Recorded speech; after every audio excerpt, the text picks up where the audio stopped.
Hi, welcome to the Brick Filmers Guild podcast, hosted by us, the Four Monkeys.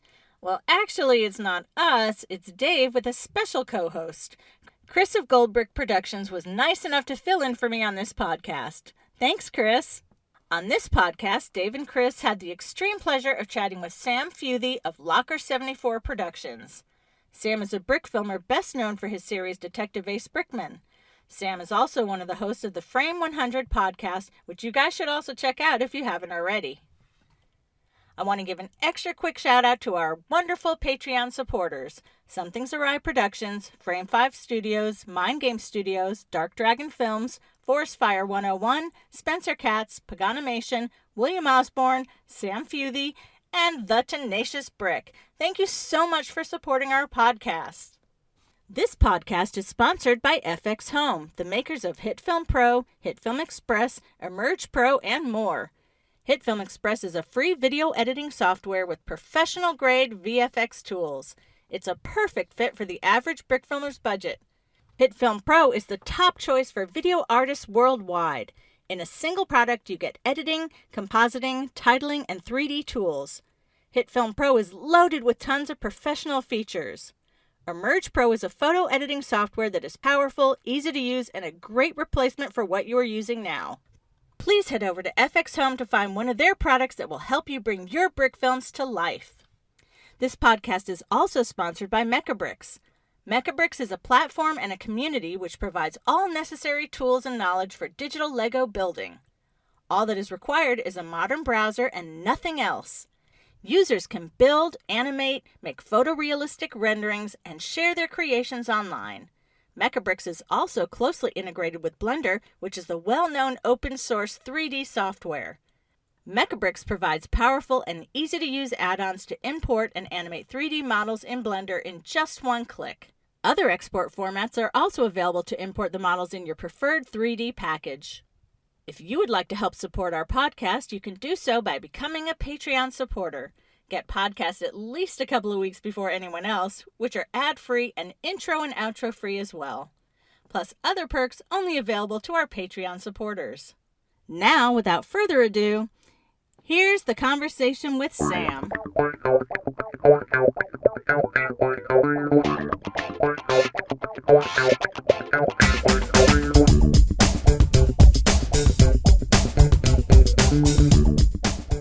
And welcome to this podcast with the Brick Filmers Guild podcast. This time we are doing it a little bit differently. Kim is just going to do the intro and outro, hopefully. And this time I have Chris from Gold Brick Productions. Did I get it right this time? I keep saying it wrong. Yep, that was perfect. Excellent, excellent. And he will be co-hosting with me. And our guest this time is Sam Futhey, right? Futhey, yes. Right? Futhey of Locker 74 Locker, or is it Locker 74? Locker 74. Locker 74. Okay, yeah, your Twitter is 74 Locker. So, yeah. Anyway, how's it going, Sam? It's going good. Yeah. It's cold here in Bedford, but yeah, doing pretty good. And whereabouts are you from? The Kansas area, something like that? Yeah, I'm from a small town in Kansas, which it's a blessing, but it's also a curse. Lots of free time. Okay. Yeah. Well, I've lived in a few of those towns that have a lot of free time, and it's not always good. Sometimes it is good. You get time to maybe brick film. And where are you calling out of, Chris? I am out of the middle of nowhere, Montana. So are you in the mountains or? Yeah, pretty close. Okay. Yeah, I don't know. We're kind of in this big sort of dip, like I guess more of a valley, if anything, but it's so close to get to the mountains that, 15, 30 minutes, you're there. Mm-hmm. Mm-hmm. Cool. A little bit of a contrast to where Sam's from. I've seen pictures. Not a lot of mountains. We have no mountains. No mountains. No mountains there. We have wheat. If you want to borrow some, I'll send some over. I actually have a history of in Kansas, so I've been to Kansas a few times. So I've seen the flat rolling hills of wheat. Yes. Anyway, on to what this podcast is about: brick filming. How long have you been into brick filming, Sam? I started when I was in middle school. That was a lot of math here. 'Cause it's been a while. I would say at least 10 years, maybe more. 10 years. I looked at some of your early stuff on your channel as before it was even brick filming stuff, and some of it was time stamped with 2009. Was your and it wasn't brick film; it was some large action figures like GI Joes or something like that. It said 2009. Yeah. Were you doing some stop motion in 2009? I was just doing action figures. I hadn't quite got into the Lego brick filming yet. I was bored one night and I wanted to try it. And so I actually did it on the floor of my parents' house. Some of those were really actually good, especially the reloading of the gun. I really dug those. Yeah, I always try to forget those because I look back at it and I look at my new stuff. And Did we lose you? Nope, I'm still here. Okay. You look at your new stuff and what? I looked at my new stuff and I looked at my old stuff, and I remember the first brick film I did was the Batman one, or they did it for school, and I can't watch it. It's rough to watch. But G.I. Joe stuff I started because I was really into like World War II. I still am. I'm into history in general, and I saw a bunch of G.I. Joe figures and weapons for World War II. They were cheap. I bought them. And at this point, I was like in 6th grade, and I told myself I can't play with G.I. Joes or toys anymore. I'm getting into middle school, so I was like, well, I need to find an excuse to still buy these. Yeah. And then I discovered, well, I can do stop motion. I mean, I didn't have any software at that time. I didn't have any editing software. All I did was I put it in. Well, I guess I had Movie Maker. Put it into that, and I didn't know quite how to export it. I just knew how to have it on the software. So I would always take those to like my grandparents or my mom's or my mom and dad's, and it always just come off as red, like it does with Premiere, like it's missing. Yeah. And I always couldn't ever figure out why. And then when I got into high school, like I knew I finally, or not, 2009, I finally figured out how to export. It took me a while, but I figured out how to export. Well, if I'm going to export these, you'd have something to do with these. I made a YouTube channel called Walker74 Production. Or not. First, it was Mr. Cheddar Bob 22, something like that. I don't know why Cheddar Bob. I think I might have watched maybe too much 8 Mile, or the kids in my school did, because that was my nickname for some reason. Can't quite understand that, but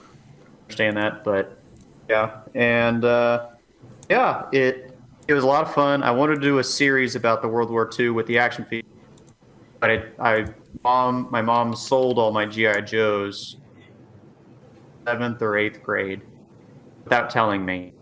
I'm a little bit bitter about that.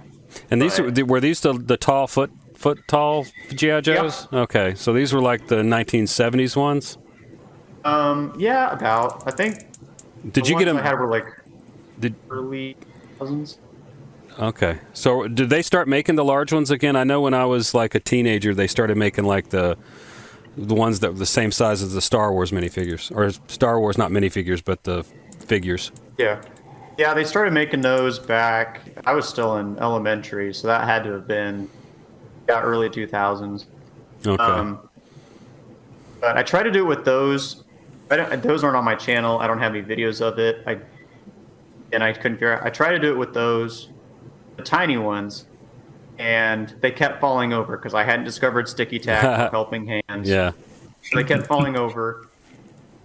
And then I got, there's actually some videos of my old animation I did before these 12-inch ones, the G.I. Joe ones. And they're the G.I. Joe Sigma 6 figures for some reason. I got those for Christmas one year.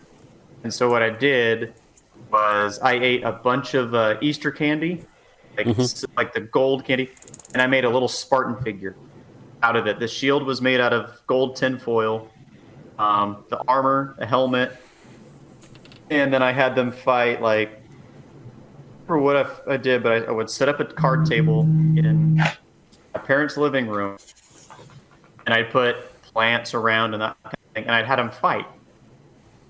And I didn't have any way to get them off the chip. Like I couldn't figure out how to get them off the chip, so I just would take them to my parents and just push forward on the camera and cycle through it. And they love that. And I finally have some, I think, on my Dropbox. I'll have to put those actually into my software. Maybe put that on my second sheet. Or maybe I'll put it on my Patreon. There you go. Anybody wants? That's perfect.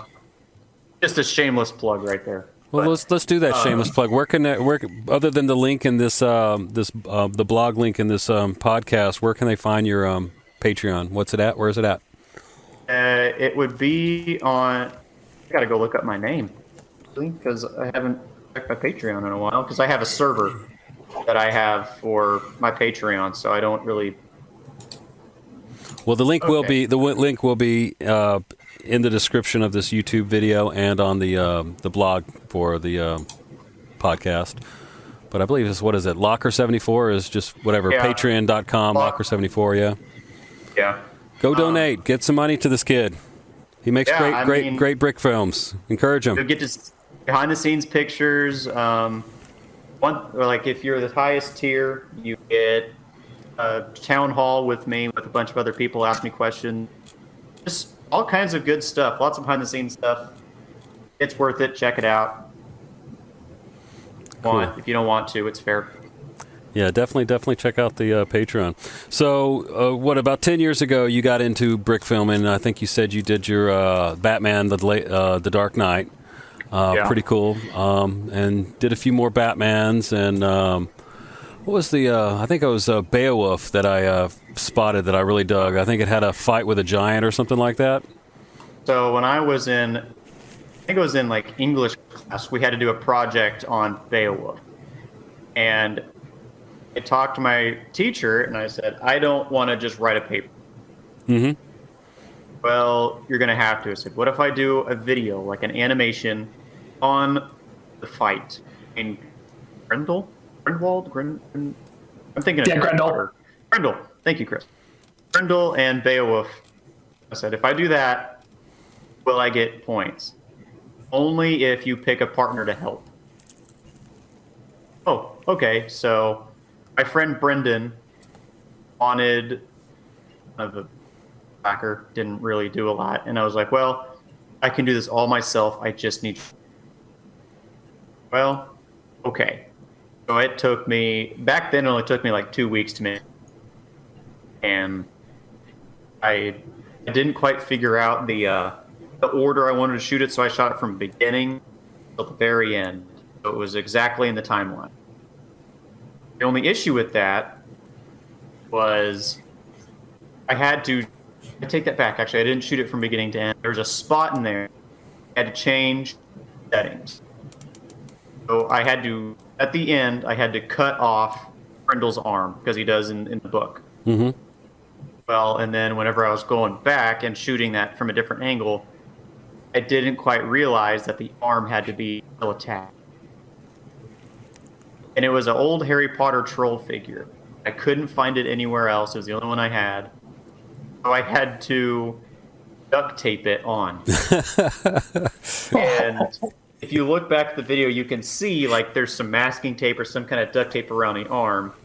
And it looks completely, like the figure looks completely different. And so does Beowulf, because I was taking Sharpie for blood on the figure. And so, yeah, every time I watch that, I'm like, well, that's a good thing I learned that, or else Brick would be a very different series. So would all the rest of my stuff. But it was a lot of fun to do. I did it. My parents are very generous whenever I would animate. They actually let me have the basement. Just like our old computer desk, we got rid of our desktop because it was full of viruses because I liked music. Really, I got viruses on all of our computers. Oh, geez. Getting from LimeWire and stuff like that. Not a good kid, but got rid of the computer. I got a personal laptop. So they said, if you get any more viruses, it's your laptop. You have to fix it. Perfect. That's fine. Didn't get on LimeWire anymore. So they gave me our old desk computer, a computer desk in the basement with a chair. I mowed lawns that summer, and I just bought like 5 lamps. Surprisingly, I still have one of them back on my animation table. The lamps? The lamps that work? Yeah. One of the lamps, like out of all the lamps I bought, one still works. Don't know how it's still alive. Because it's been just beaten and left on for hours a day while I'm animating. But anyway. Now, is this the same table that you tore up with doing all the water for your Ace Brickmans? Yes, that was the same table. It's actually in my living room now. Me and my grandpa, we fixed it to where it's not so warped anymore, and it's actually in my dining room as my dining room table. So it's good memories. You can still see the holes from the bottom of the base plates where the water sat. Mm-hmm. I'll see those in the table, and every time I see that, it just makes me laugh because every time somebody comes over for dinner, they always ask, "Why are there holes on your table?" I have to explain. Water is not good for tables. All I really say, and it just. But yeah, so I got those. I got the lamps, got the table, and I didn't have any figures. Like I had like figures my parents had given me, grandparents had given me when I was first, second grade. So they're all older figures. So I was like, well, I need to get some new ones. So I bought a Roman figure, collectible minifigure. I bought the barbarian figure, and I bought a one-eyed troll. A minifigure. Like, okay, these will work. Except I never got the one-eyed troll, which is why Grendel was played by the troll from Harry Potter. I'd ordered it off of Amazon. They sent me a fairy princess instead. Now, I could have had Beowulf fight a fairy princess, but I wouldn't have got a good grade on it. No. So... Sometimes you got to make do with Lego, but that doesn't cut it. Yeah, I mean, I could have made it work. Like I said, but my teacher couldn't be very... She's still not happy that I did the anime. Yeah, I saw her at homecoming, and she said, "Remember when you did that Grindelwald or that Beowulf video for school?" And I said, "Yeah." And she was like, "I still don't know why I let you get away with that. You should have just written the paper." Well, you probably put more work into doing that the animation than doing a paper. Oh, 100%. Because I told her, I said, "There's a reason I went into video, so I didn't have to write papers anymore." Yeah. Then you figure out. Go ahead, Chris. Oh, sorry. I was just going to say, you got a good 500 views on that video so far. Probably going to go up after the podcast. I don't know how many views the other papers got, so you're totally justified. I mean, it got like 1. Nobody got a good grade on their paper. This teacher is very strict on papers. That might be why she was not happy. I got an A on it. You got an A on this? I got an A on the animation. So did Brendan. So that's the first A he ever got. I got an A on it because I have a speculation that if she would have given me a bad grade for this work I put into it, she would have been looked at by my parents because they saw how hard I was working. They watched it. They loved it. My parents aren't the people that would go to school like if I got a bad grade to defend me, but I think that they definitely would. So that's just what I feel. I don't know if that's real or not, but yeah. And then I learned a lot from that animation, specifically timing. Like, you have to plan out your shots as you go. How did you go? You have to plan out your shots like, well, what's the camera going to see? What do I need to build for this next shot? What do I need to continuity? I can't remember what the next animation I did after that, but I tried to apply that all of those after that. I don't think I did any animation throughout high school. I didn't really start getting into it again until I was in college. Actually getting into like stuff. Did you study film in college or some sort of media arts? So I went to Pittsburgh State University here in Kansas, and they didn't really have like a film degree or we were a state college, so we didn't like screenwriting or directing, photography. We just did. My degree is in digital media, so I learned how to do video editing, videography, photography, and 3D print. That's what all we had to learn, and a lot of that wasn't how do you make a movie. It's you have to do this for the client. Like it's more commercial, not so. So what our professors would do, and I still appreciate this, they wouldn't give you a deadline. They would say, okay, I'm the client. I need you to come up with an idea and a storyboard for the end of the semester. And then, everything has to be turned in at the end of all these assignments. It would tell you at the beginning of like the very first day of class, I need a video about this department by October. And then every 2 weeks, I want to see, like client would, I want to see progress is being made. I want to see a storyboard. I want to see some kind of raw video. And it really helped me kind of mentally give myself deadlines. Like every 2 weeks, there needs to be some kind of progress on this animation. There needs to be sound editing done, or there needs a storyboard for this. I know with my real job, since I do video for a communications company, it doesn't really help me there because I do have strict deadlines and they're usually like. But for animation, it's really helped me kind of plan out how long it's going to take me to do this animation. So, but yeah, I didn't really do film. Surprisingly, I didn't do film animation or filming. I didn't do filmmaking. I didn't do story writing, directing, anything like that. It's just stuff I've picked up along the way on what looks good. When I was in college, we had a team from Hollywood come to where I'm from, Caldwell. It came to Caldwell because there's a Chisholm Trail, which, a little history for, so you're not confused, is the trail that the cowboys would use to bring cattle through the Indian territories of Oklahoma into Kansas. And Caldwell is the first town on that trail out of Indian territory because you couldn't have alcohol in that territory, couldn't do anything like that. That was just Oklahoma all the way to Kansas. Caldwell is the first town in Kansas on that trail, so it was kind of like the Wichita of the West. Okay. And this team, California, it came to Caldwell to film our Chisholm Trail Festival to try and get it to be a national trail. And what happened with that was the CEO of the company I work for right now, he contacted me and said, we have some guys from LA. They're bringing cameras. They're bringing a crew or a film crew. They want you to come and be their guide and their kind of assistant.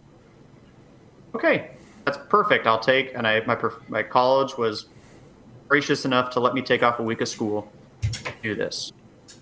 And it was probably one of the most eye-opening experiences I've had because it makes me not want to go to Hollywood and work in the film industry because so many rules. Like, they made me, I've never worn sunscreen in my life. Oh, I'm from Kansas. Yeah, they have what, union rules or something, or what? Yeah, they had union rules and made me put on sunscreen. I was like, I'm from Kansas. I'm going to burn no matter what. And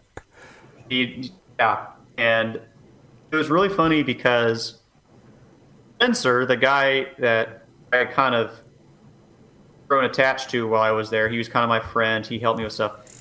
His best friend is James Gunn, actually.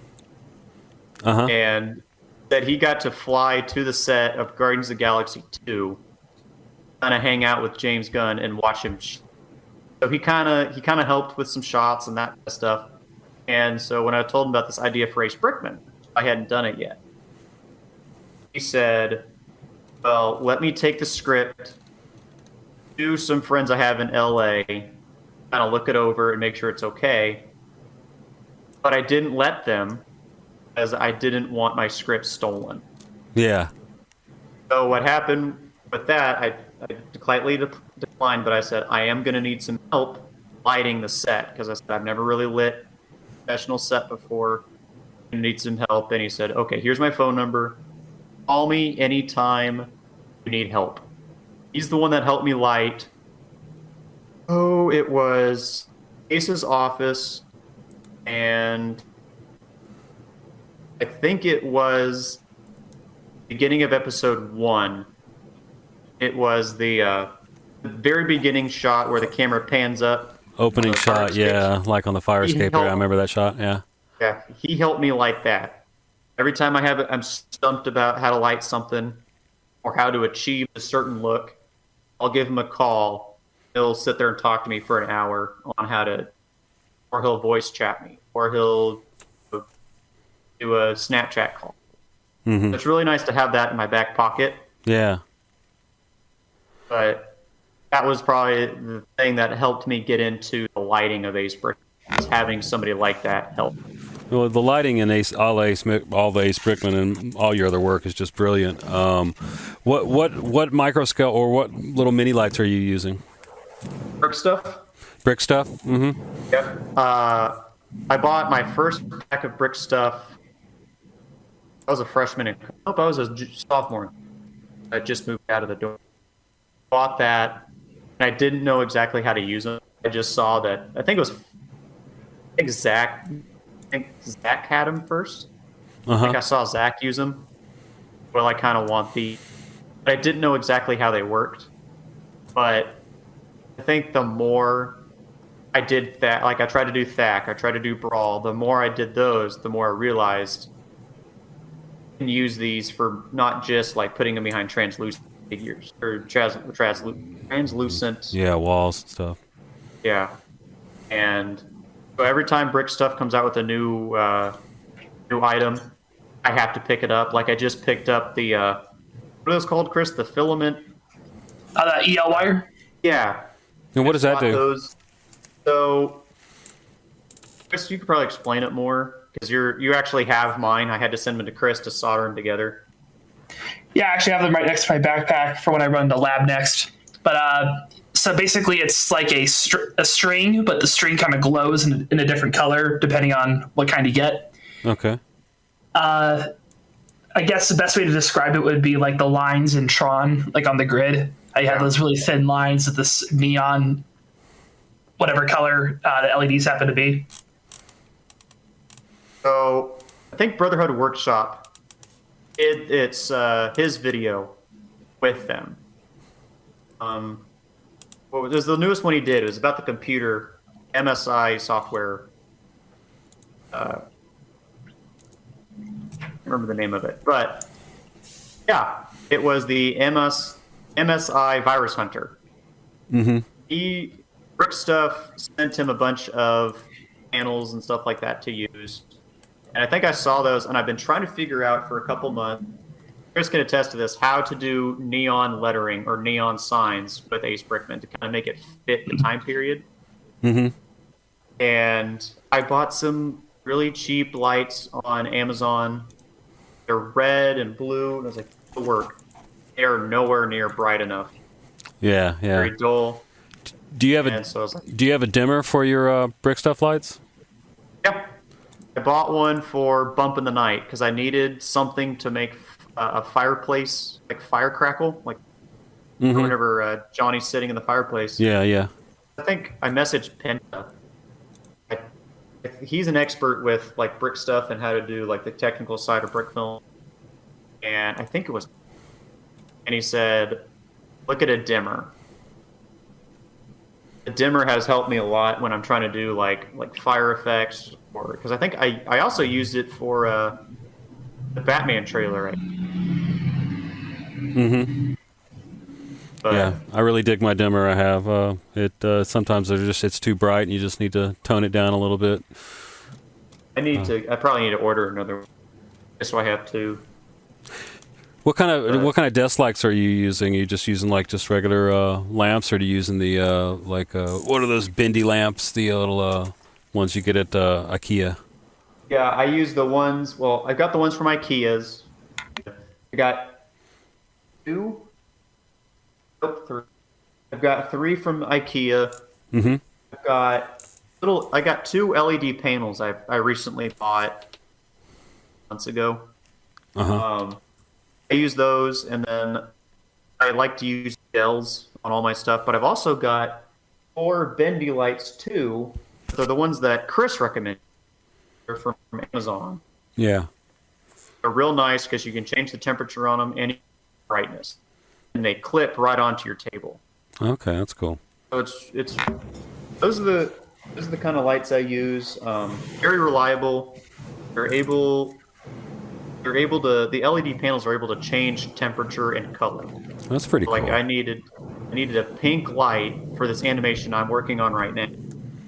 Mm-hmm. Couldn't find a gel for it, and then one day I figured out you colors with the light. You just have to push a button. That's cool. So you can pretty much make whatever color with them. They have, what are they, 4 CMY? What are they? Yeah. Amber. CM. See, cyan, Yeah. M, magenta, Y, yellow, and then amber, or I don't know. Yeah. It's got the whole. It's like a hue. You change the hue of it, type of thing, and then you can change the saturation on it. That's pretty So cool. you can either make it extremely pink, or you can just. And those are made for like regular television lighting, correct? Yeah. Cool. Cool. I got a bonus at work and decided, well, I need to upgrade my lights, and then here we are. They're great. I love them. I've actually been renting them out here recently to our local theater group because their lights aren't super great. They've been looking to get new lights for like a year. When I bought these, I was at play practice with them one day, and the director said, I know you do video and animation. Have any lights that we can borrow? I said, yeah. So the first one was free, and then after that, she started paying. It wasn't very much, but it's still something. Started paying me to use the lights every. Cover the wear and tear. And so didn't animate there for like 2 or 3 weeks because I rented them out, but I also thought the play was like that next after I rented them out. So I was like, okay, I'll have like a week off of anime. It'll be fine. I need the break. And then I looked at the flyer, and it was going to be like at the end of like September or something. And I was like, oh, well, it's October. It's like September 10th. Well, I guess I can't animate. I wasn't going to go in and just take them back. Yeah. I'm not going to kick the door down and be like, your lights. I need my lights back. I got to animate Lego. Definitely. And then when I bought my house, I didn't realize how old the house was really. Mm-hmm. So when I took a step, I'd set up my tripod. I got my new table. I had it all set and ready to go. Started animating, and I noticed it was moving up and down. The pictures, and I couldn't figure out why. It's like I'm not bumping the tripod. I'm not moving. The hardwood floors were moving with my steps. Oh, jeez. So you put your tripod on the floor, correct? Yeah, at first, and it was moving up and down, and floor that was going down. And I can't animate like this. So I think I saw a picture that Penta had posted, and it was an arm. He had his camera on an arm attached to his table. Yeah, yeah. So I took the first step and bought that. So all my cameras now sits on that arm and only that arm. It's really easy to move around. Oh yeah, it takes some work to get it to where you want it to go because it's hard to tell when it's level. Yeah, yeah. But I'm able to move it. I don't have to worry about bumping into a tripod. I just have to make sure when I move my hand, I don't accidentally bump the camera because it's suspended in air. So if you bump it, it's got enough play that it's going to move on you. Yeah. Okay. But it really is probably one of the best things I've bought for animation because I can make the camera go upside down if I want. Like that's what it is right now. It can be upside down. It can be straight up. It's really helped me with my cinematography because last time when I had my tripod, my cinematography was very limited. Yeah. Just because of the tripod, I couldn't get right up to them on the side if I needed lights a certain way or anything like that. But with the arm, I can actually have it up on the table. I have to worry about moving the set to get what I need. When did you switch over to a DSLR? I actually started with a DSLR. Oh, really? All the way back in 2012? I think it was our art professor was selling his camera for like $150. It was an older model, but it was still better than what I had, which was just a point-and-click camera. And was bought that from... Yeah, was it attached to a computer, or were you just taking blind shots? I was just taking blind shots. Oh, wow. I didn't have an AC adapter. Oh, jeez. I didn't have any capture software. I didn't... And it worked. At first, I was like, this looks really good. This looks just super great. And then when I actually did get an editing software, it was like, to work on my intervals, because I hadn't figured out frames per second yet. Yeah, I didn't know what 15 was. I didn't know what 12 was, what 24 was, or what 24 on 2. And you have a Dragon frame now, right? Yeah. Okay. After I bought that DSLR, I bought Dragon frame. I remember buying Dragon frame, and it wasn't compatible with that. Oh my goodness. That camera. And I didn't have. After I bought Dragon frame, I didn't have the money to buy a new camera. Oh. So I was like, well, we'll just do blind for right now, and we'll figure it out later. Finally, the old camera I had it about 2 years, and it healed over. It wouldn't work, so I took it to the camera shop to get it fixed, just because I didn't have any other way to do it. I was with my grandpa, and I took it to the camera shop, and the guy behind the counter goes, nothing mechanically wrong with it, it's all in the electronics. Because they just kept taking pictures over and over and over. That's weird. And I said, well, how much is it to fix it? And the guy said, I'm not touching the electronics. He said, just get a new camera. Yeah. No, I can't afford a new camera. And my grandpa was like, well, I can.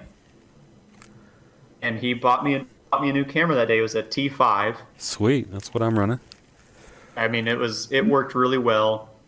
And then fast forward to I had graduated college. That was in that was in high school. High school is whenever I got the DSLR my freshman year. Fast forward to the year I graduated from college. My camera started making a weird clicking noise while I was animating, and I couldn't figure out what it was, but I noticed it was flickering. My set was flickering. Yeah. I take a picture. I found out it's because it wasn't working with my lenses anymore. It was starting to let too much light in once, and then not enough light. It was like something was wrong with the sensor or something. Well, I have a big boy job now. I can buy a new camera. I bought a T6 and using it ever since. But I still have the camera that my grandpa bought me. It's currently in the cabinet because I can't sell it. It's special to you. Yeah. Cool. So what was the first animation you probably did with Dragon frame? Ooh, actually, I could tell you right now because it's probably one of the ones where I hadn't quite figured out the focus. It was Lego Superhero School, the suit. Okay, yeah. I did that one freshman year of... Oh, it was sophomore year. Sophomore year of college. I had just got back from vacation. I was like, I am feeling like I need to do something. So I had this idea. It was it was basically a ripoff of how it should have ended the channel. But I did, what if Marvel heroes and DC heroes were in the same school? Dr. Xavier was the team. this is a good idea. And Yeah, I like I the wrote mixed script. universes. They're fun. I wrote the script for it. I animated it, but I didn't figure out the focus feature of Dragon Frame. I was just blind eyeing my focus. Uh-huh. And I think after I posted the video and I was like, this is the best thing ever, I went back and looked and all my pictures were out of focus. Just slightly enough for me to notice. And it was all because I hadn't figured out the focus feature on Dragon. Yeah, I think some of my first ones might have been like that. When I figured out the focus of it, that's when my scenes, all my stuff started to get a little bit crisper. Hey, Chris, what are you using? I've also got Dragon Frame. Trying to get a look at the camera without bumping my mic. Yeah, Rebel T5 as well, I believe. Okay, cool. Yeah, I'm not sure if mine's like the T5i or the T5, but yeah, I got that. That was my second one. My first one eventually died. I was just using it as a regular point and shoot camera, but it eventually died on me. I was sad. Now I have to rely on just my phone's camera. That it's not as good. Ah, shoot. Yeah, is what it is. Is what it is. But I still at least have my one for stop motion. I haven't used it for a little while. I've been going through a little bit of hiatus lately. I haven't felt like animated. I've been sorting Lego for months and months and months. Is that anything that you guys have experienced where you just haven't felt like animating? Oh, after I did episode 3 of Ace Brickman, I took a break. I took a long break. I hadn't even touched any of my Lego until like beginning of September. I released Ace Brickman on July 4th. And then that whole month I took off. All of August I took off. September 1st. I got with Jared and said, I have this idea for an animation. Can you help me? I said, yes. And he wrote the script for it. I'm working on it now. I'm hoping to get most of it done before my next project. But yeah, I had no ambition to animate. Did 2 months. And now I'm back. It feels good. I did sort Lego though. Went through and sorted by piece and color instead of just by color. Got to go by piece. Piece is the best way to go. I can generally find what I'm looking for within seconds. This is quite nice. Yeah, and I'm. Yeah. One note I got to make though when it comes to Sam and taking breaks is that, yeah, you very much deserve the break on Ace Brickman 3. I remember there were a couple of VCs who were like, man, I feel like I should be animating. And literally all of us in Frame 100 saying, dude, take a break. You went all out with episode 3. Is what this guy won't tell you is that he is always trying to figure out what the next animation is going to be.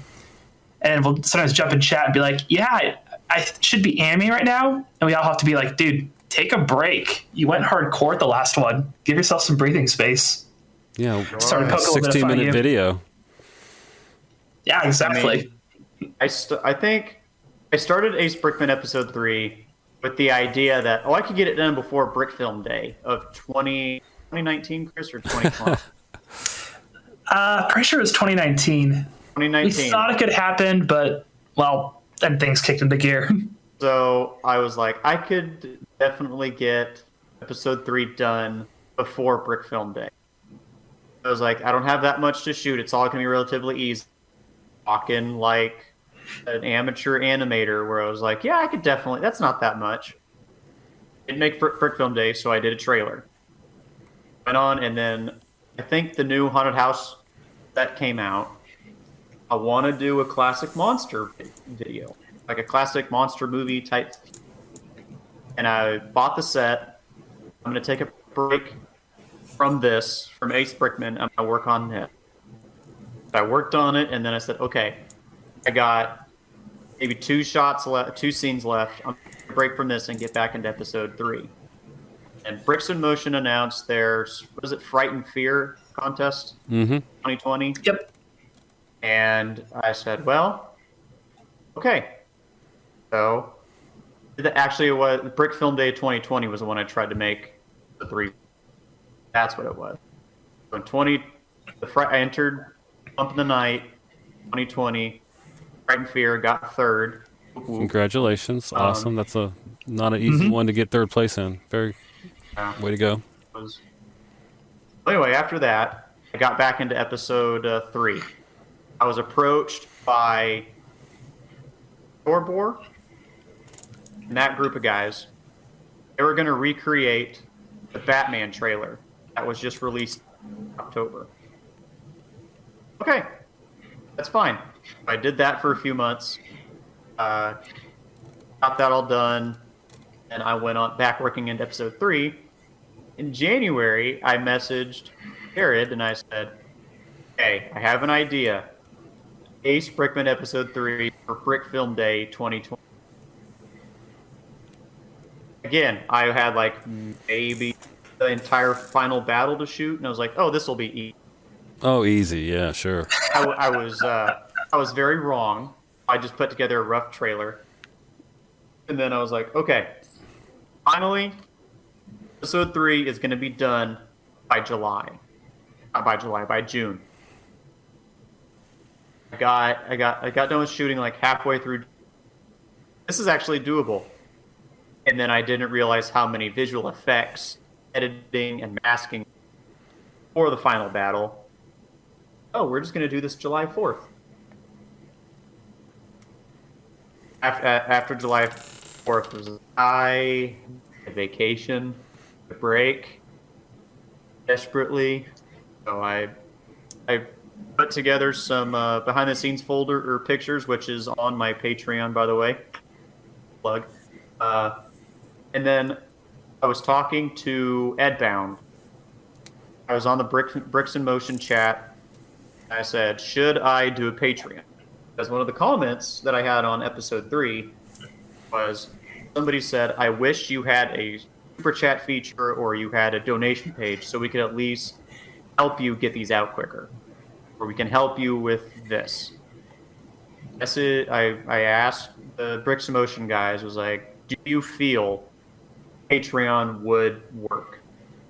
And I remember Edbound said, doesn't matter if you get a lot of donations off of it, that as long as people feel like they're helping with your animations, that's all that counts. That even if you get nothing, or even if you get like 2 or 3 Patreon, that's still 3 people that want to help you pursue your animation, want to pursue you. Okay, made the Patreon, and I don't have a lot of Patreons, but the ones that are helping, they've helped me. They helped me buy my Brick Stuff lights. They helped me buy some more figures for episode 4. Yeah, so I just remember Edbound being really supportive about the whole Patreon thing. It was really nice to get some support from probably one of the better animators of the community. Yeah, that's great to get that kind of support from someone like Edbound. I mean, he's definitely coming off of a great year, having another great year again. So that he's actually out there reaching out and helping everybody. That's awesome to hear. Real nice. Dak's been pretty good too. I've been sending him. I think he voiced in episode 3, and he played McCollar, and he did really good. He was giving me feedback on some of my animation stuff, which was, again, really nice. And then with this new project I'm working on, I asked him if he wanted to voice the main character, and he said absolutely. So I sent him the script, and he sent me back some feedback for what would kind of make sense for this certain video. Mm-hmm. I said, okay, that's fine. So again, it's nice to get feedback on stuff. Again, some of the better animators, people that actually have experience animating actual commission projects, something that's not Lego. It's really refreshing to get that kind of support in the community. I'm not saying the community is not supportive. It's not what I'm saying.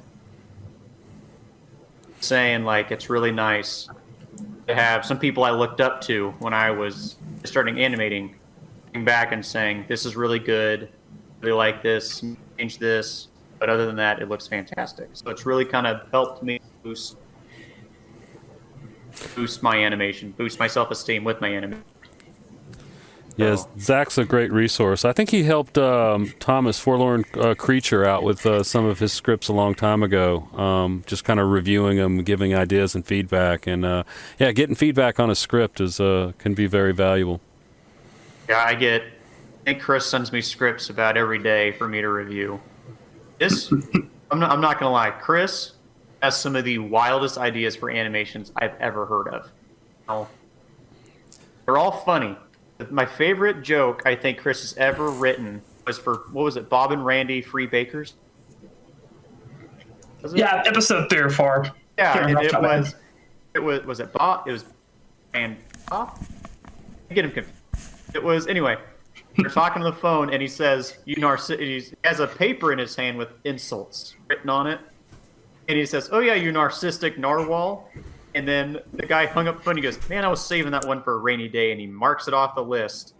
And that's the funniest joke out of all the animations I've watched. Just the paper with the list of it. I don't know why. I don't know why it's so funny. But I think I had to pause the video and laugh. My sense of humor ruined. But that was the funniest. Wow, this is a lot of pressure for episode 6. Yeah, I'm so you know, I don't laugh that hard in another one of those jokes. I'm going to hear about it. Yeah. He sends me scripts a lot, and I'll review him. But the other side of that coin is Jared is the one that reviews my script. Mm-hmm. Me and Jared will get into a voice chat or something, and I'll write out what's in my head whenever I'm doing it, and then he'll go through and fine tune it to what actually a human. Like for episode 4, I had this idea of which Chris actually helped me write episode 3. So that's off to you, good sir. Well, yeah, got great writing. What was it, episode 2? Didn't it win best screenplay for Brick Filmers Guild? Yeah. If I'm not incorrect. I forgot about that. Yeah, there's some with all the categories. It's hard to keep up with who's won what over the time. But I know you've won a category before, so which is not easy to do. It's always real funny that I always forget that I get these awards for Ace Brickman. Like they just don't. Like I'm like at the time I'm like this is awesome, and then like a year later I'm like I don't remember what I won. I'm not one for getting awards. I'm not really. I'm very timid whenever I get awards. I'm like, oh, somebody else probably deserves this more. So, I'm that person. I can't take compliments very well. You make great artwork. You should take your compliments. It's all good. Well, now I'm blushing. There you go. Right now, I mean, my biggest thing that I'm happy about is I got 3rd place in Bric-a-Brac's Brick Stars last year, and I don't know if I'll ever top. I don't know if I'll ever top that, because I last summer, when I was out of work in between, I had time to finish Galactic Smugglers, and I'm glad I did, and I put a lot of work into it, but it's going to be a while before I want to do something like that again.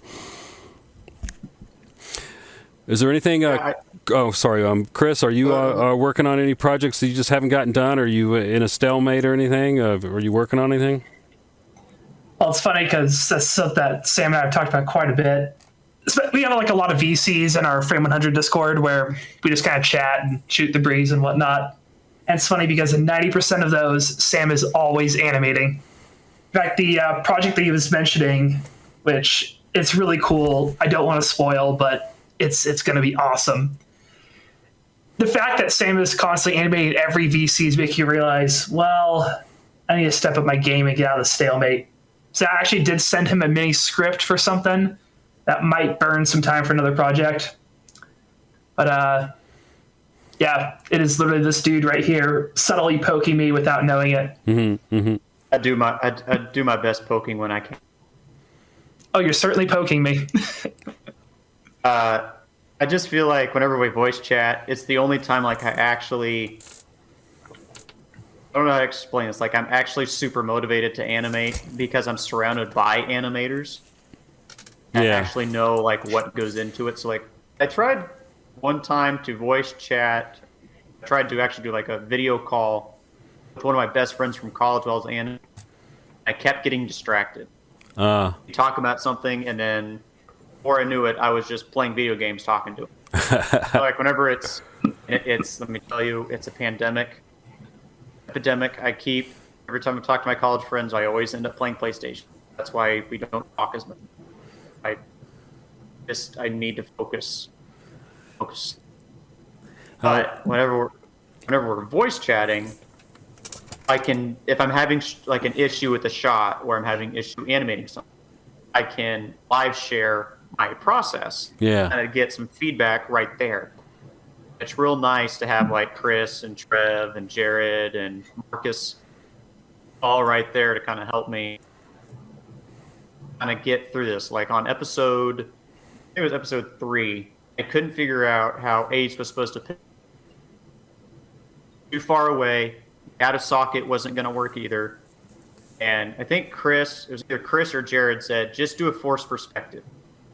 Like just have the arm reach out and then have the phone come off the hook. Like he's just picked it up. Mm-hmm.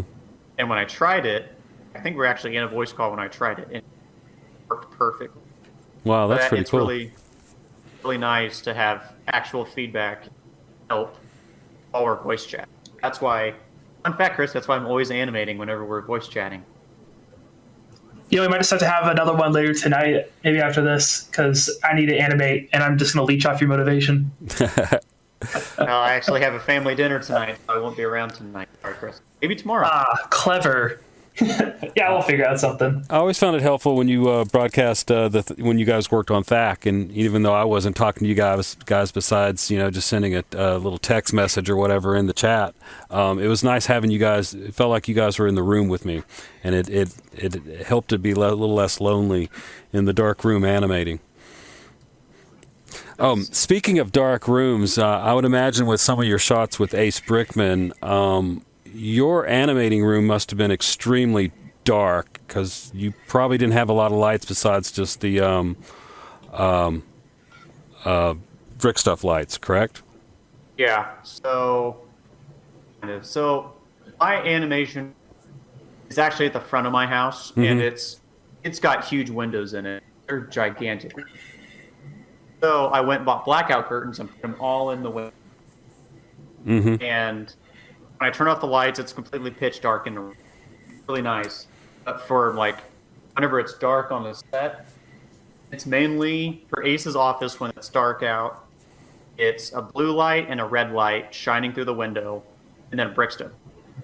It's usually all it is. That's all I ever need for Ace's office. And it's the thing whenever it's like day, I just take yellow light and shine it through the windows. And don't really use bouncers or mirrors or reflectors. It's usually enough because I kind of, for like Ace Brickman, I feel like shadows are a big thing for him. Mm-hmm. Trying to hide in the shadows. Hide who he is in the shadows. So is the Rose Killer. He's trying to hide in the shadows. I feel like if you have too much light, it kind of ruins the room.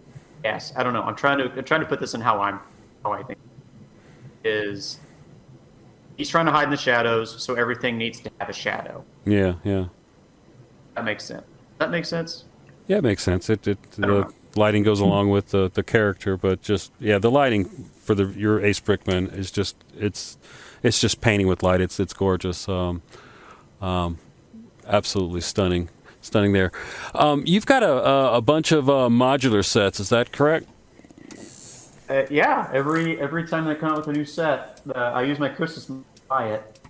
Yeah. I think I've given up because I got so many of them. I've given up on the newest ones. I can't remember. I think the bank might be the last one I have.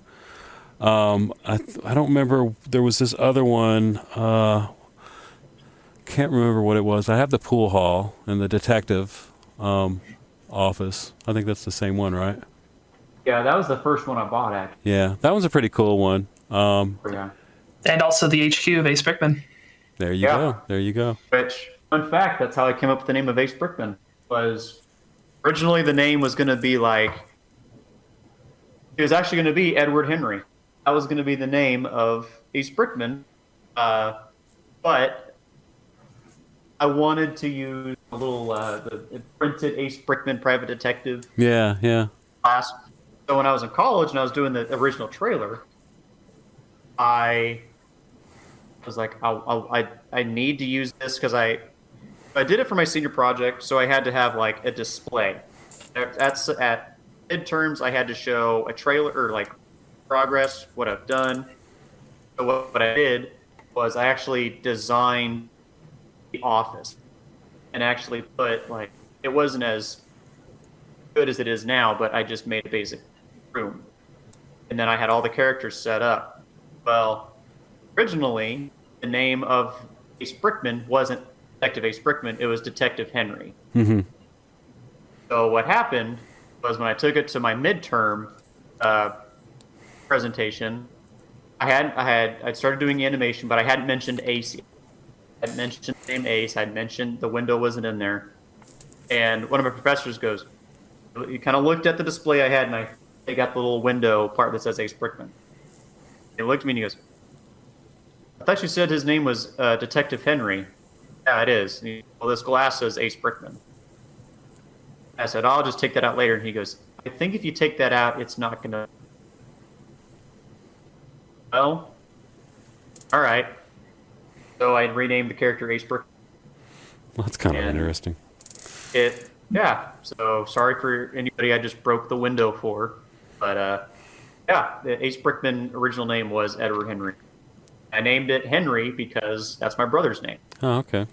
So every character in Ace Brickman is named after one of my family members or somebody I knew in high school.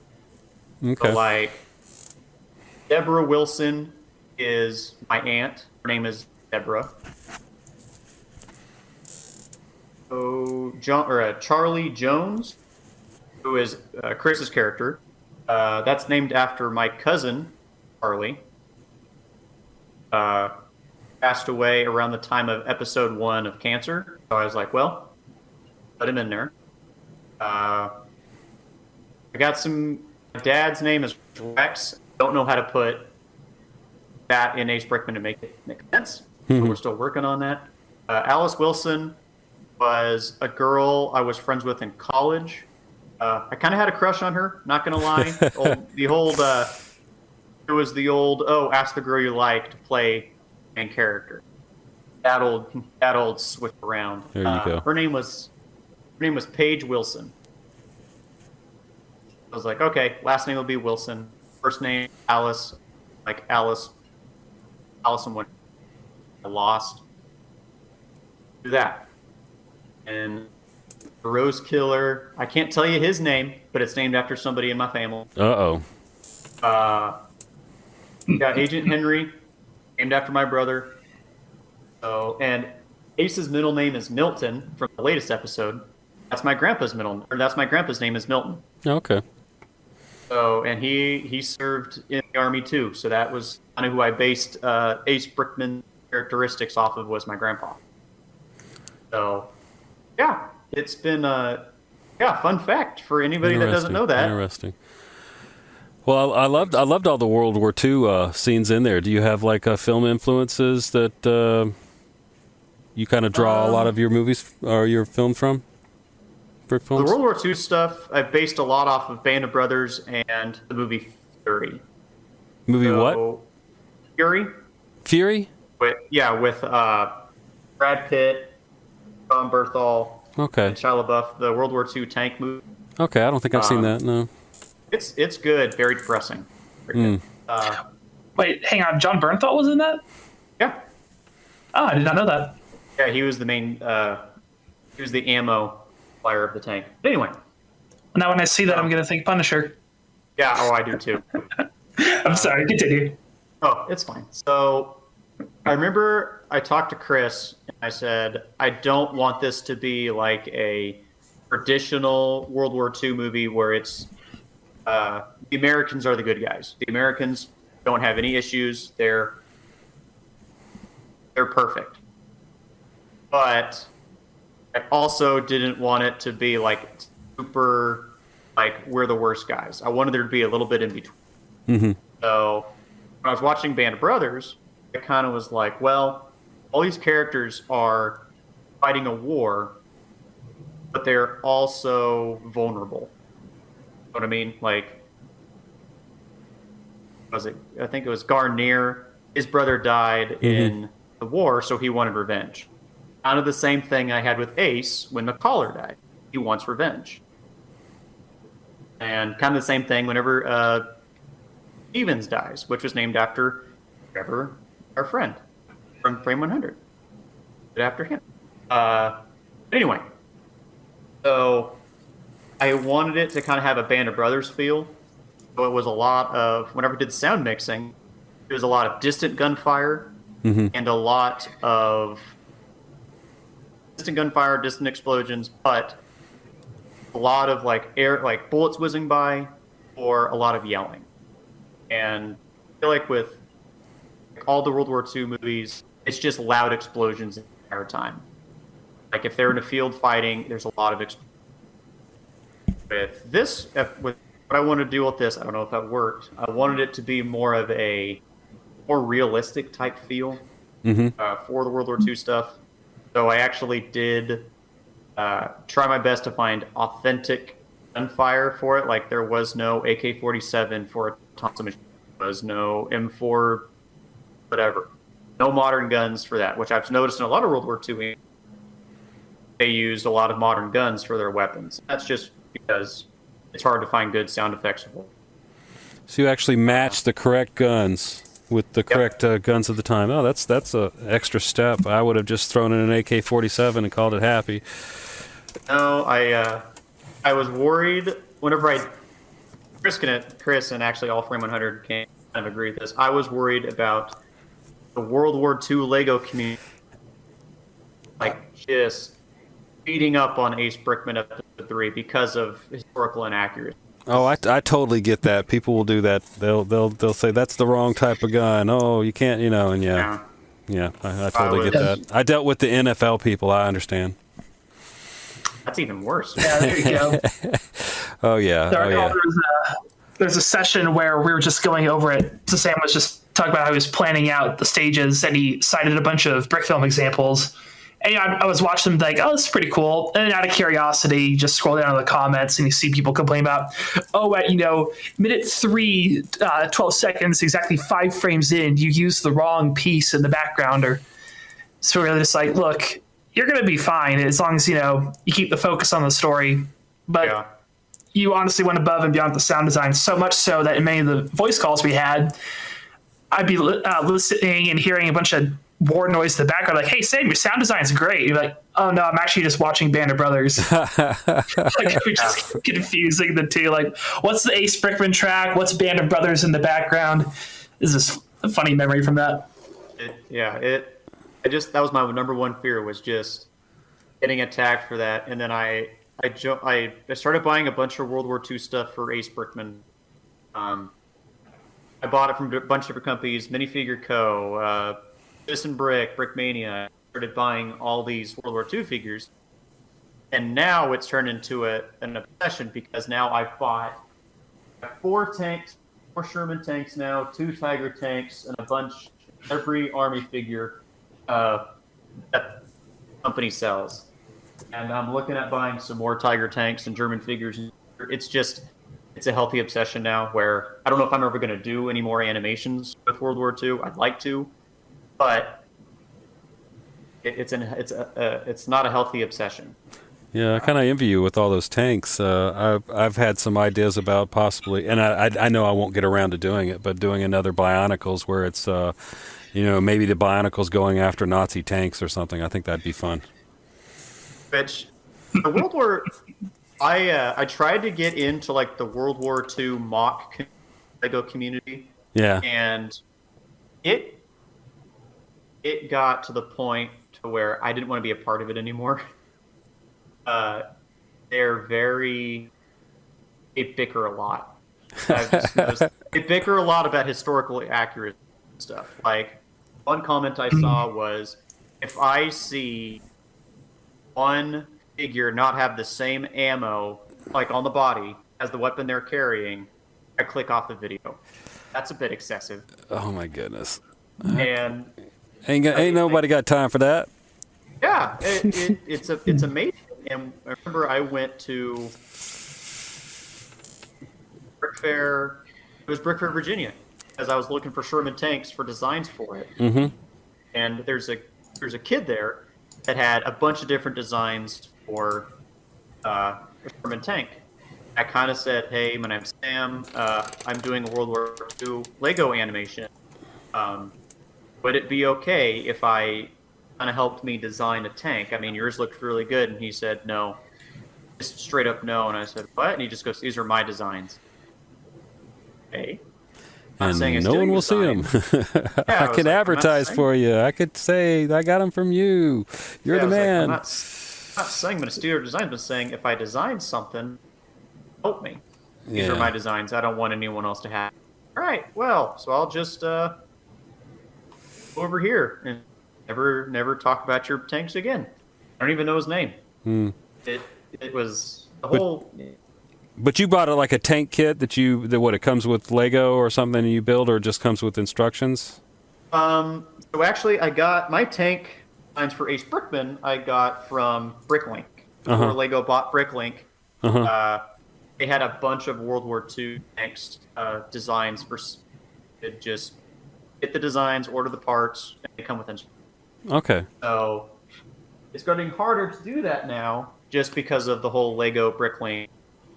So I'm actually having to buy kits. So I've been buying kits from Omaha Bricks and Brick Veteran. Mm-hmm.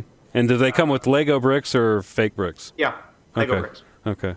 The Brick Veteran, his name is Cody. Used to work for Brickmania. He left and opened his own company. So I bought my Sherman Easy 8 tank from him. It's not an 8. Just Omaha Bricks, you buy the instructions for $8. For me, it was like $8, and then it comes with a Bricklink. And they don't come with figures. There's no printing, but they are so much cheaper than like a Brickmania tank. Brickmania tank's like $280. Oh my goodness! Tank, wow. Where I can buy with the instructions like $100 to buy a Tiger. Wow. With Omaha Bricks, so. I'm kind of going that way. There's not as much printing, but you can also buy stickers from Brick for like $8. $8 or $10 from those. But and does Lego try to stop those type of kits? Is this what maybe the thing with Bricklink is now, trying to cut down on it? Because obviously it's official Lego sets using Lego bricks. I'm just curious what people have to do. I know Lego's got that no war rule for their sets. So I think whenever they bought Bricklink, they might have noticed that a lot of the mock parts were for World War II or Modern War or anything like that. I think they're worried about that going against their brand. Because now you can't pick the pieces up. You can't even download the file. It's for display only. Oh, wow. And they're doing that a lot with licensed sets. So I tried to find a Blade Runner spinner. I had an idea for an animation like while I was still working on Ace Brickman. Mm-hmm. I tried to find a spinner from Blade Runner, and they had made anything that's licensed and downloaded. And it's real weird, and I understand why they're doing it. I mean, they're trying to protect themselves, but it's also really hard for people that are trying like mocks that aren't that good at designing vehicles. Yeah, it's tough. I think they're just trying to find a middle ground for it, because I think that's why they're not going after Brickmania or Citizen Brick or anything like that for selling these, because ultimately it's an advertisement. Because they buy their Legos from Lego themselves. Yeah. Like, I know Figure Co., they buy all their torsos and legs directly from a Lego or like the Lego factory. Mm-hmm. I think that's why, but I know on Bricklink, I think they're just trying to protect themselves. I could be wrong on this, so don't. No, you're pretty much correct. That's what Lego's basically said through their PR, if you read between the lines, It's basically, we want to protect our brand. And it's not just like war mocks either. It's like licensed mocks, custom mocks. They try to shelf it through their Bricklink designer program, but it's mostly just very generally harmless, generally vague and esoteric stuff like castles or spaceships, or just nothing of the sort that mock collectors really go after. Yeah. Yeah, I'm curious how Christopher Gearhart, if he's had any blowback from like Lego, because he does all those computer-aided designs that, you know, for doing like Captain America's shield or Darth Vader's helmet and stuff like that, and they're just beautiful models. I'm just curious if he's had any blowback from Lego. Oh, that's. I can't remember the name of his company. I get his advertisements from his emails.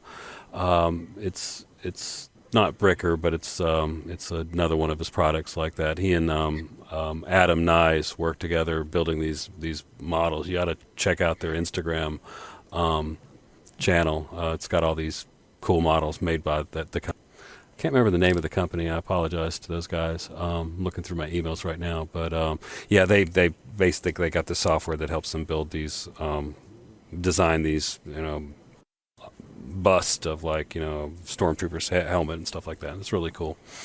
I have to check that out. I mean, if you think about it, sure, let me know, because I'm always looking for new stuff to follow on Instagram. Yeah. Well, it's I'm sure if you look at Christopher Gearhart's Instagram, it'll probably point towards that, or maybe even Adam Nyes.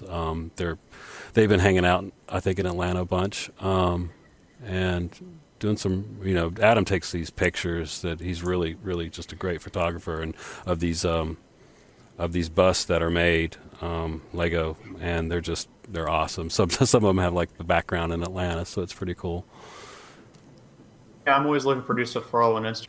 So yeah, I might have to check that out, because I followed a bunch of people when I was doing Ace Brickman for World War II stuff, and now they're just bickering. So I'm starting to unfollow a bunch.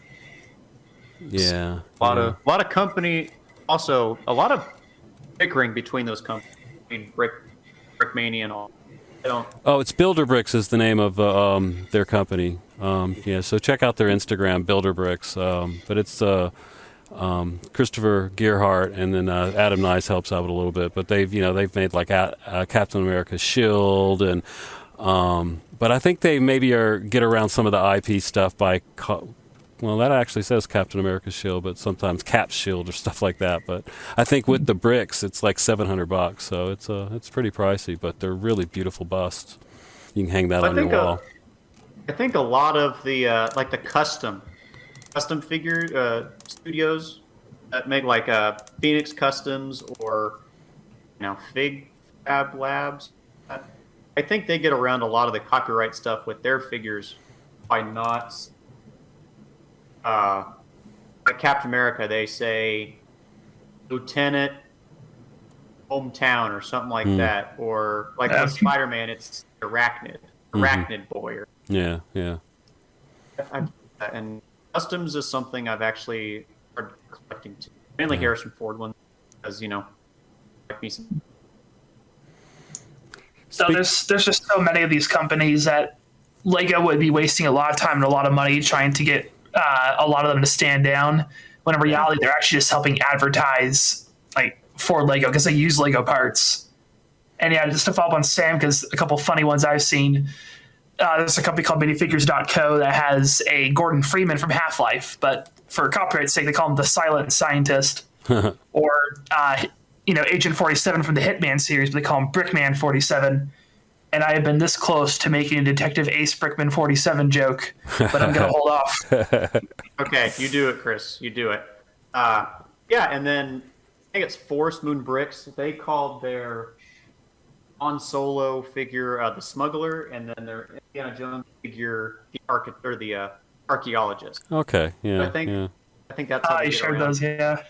Which, very nice. But I think that's how they get around those. So it's very... Of course, I don't think Lego was too kind with my former employer, Oyo. Oyo was having trouble already, but then I think the lawsuit at the end was the death knell.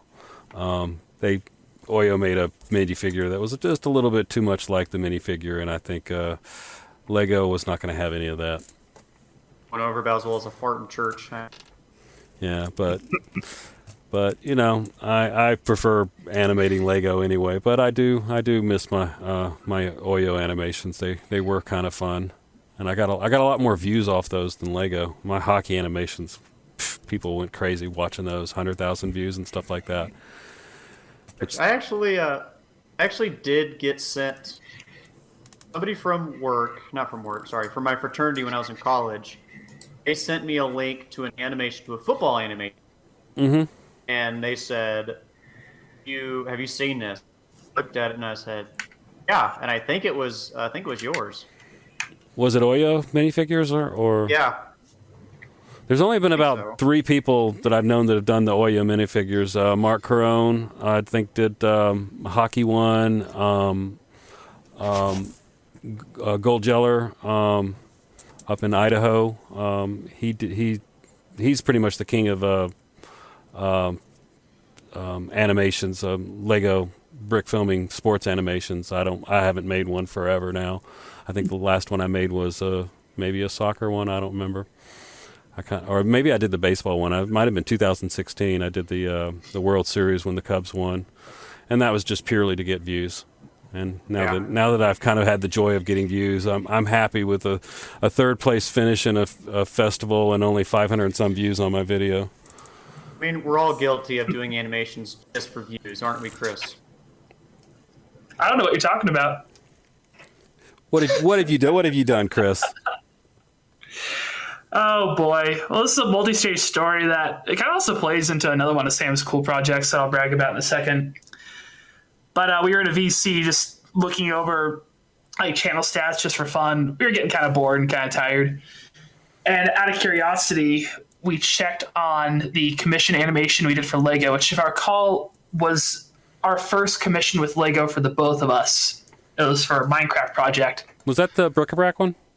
Yep. Okay. Yeah, so Sam's was Adventures in the End, and then mine was Skeleton the Zombie Find the Treasure, and then the other one was a thing called Mine Own Creation. But so we're going through channel stats and video stats, and there's just been this one video, and yeah, Sam has definitely made fun of me for this one, where it's a Ninjago music video. It was terribly animated, but it came out at just the right time when the Ninjago theme song came out, and the pilot said just hit TV. And so the stupid video of mine has like 2.5 million views now. Wow. It's kind of embarrassing because the animation is horrible. And if you go to my channel, like, what's this guy's top videos? The first one you'll find is this video that is shot at 2 frames per second. I don't even know.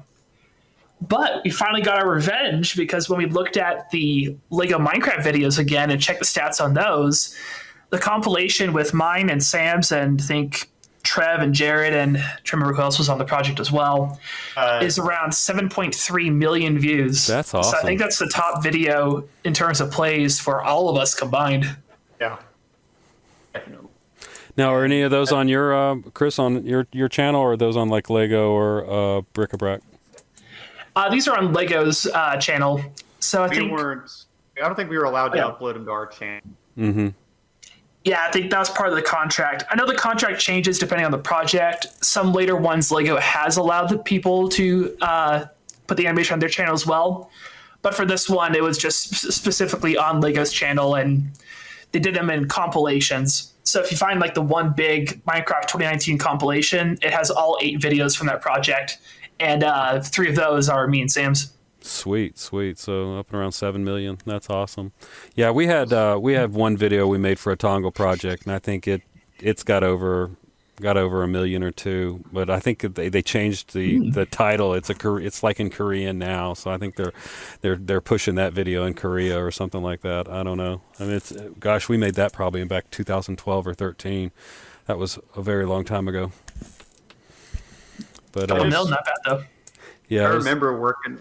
Oops, sorry, go ahead. Yeah, these Tongle projects, they were pretty cool to do, but you got deadlines and stuff like that, and they kind of want to see your storyboard, and they were trying to they were worried mine was going to come out a little bit too violent, or something. I was doing something with the bear, at the end, and they were like, well, make sure it's not violent, and I was like, whatever.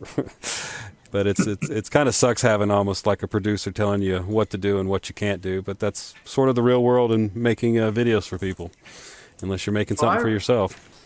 I had that issue with the Minecraft video. You remember this?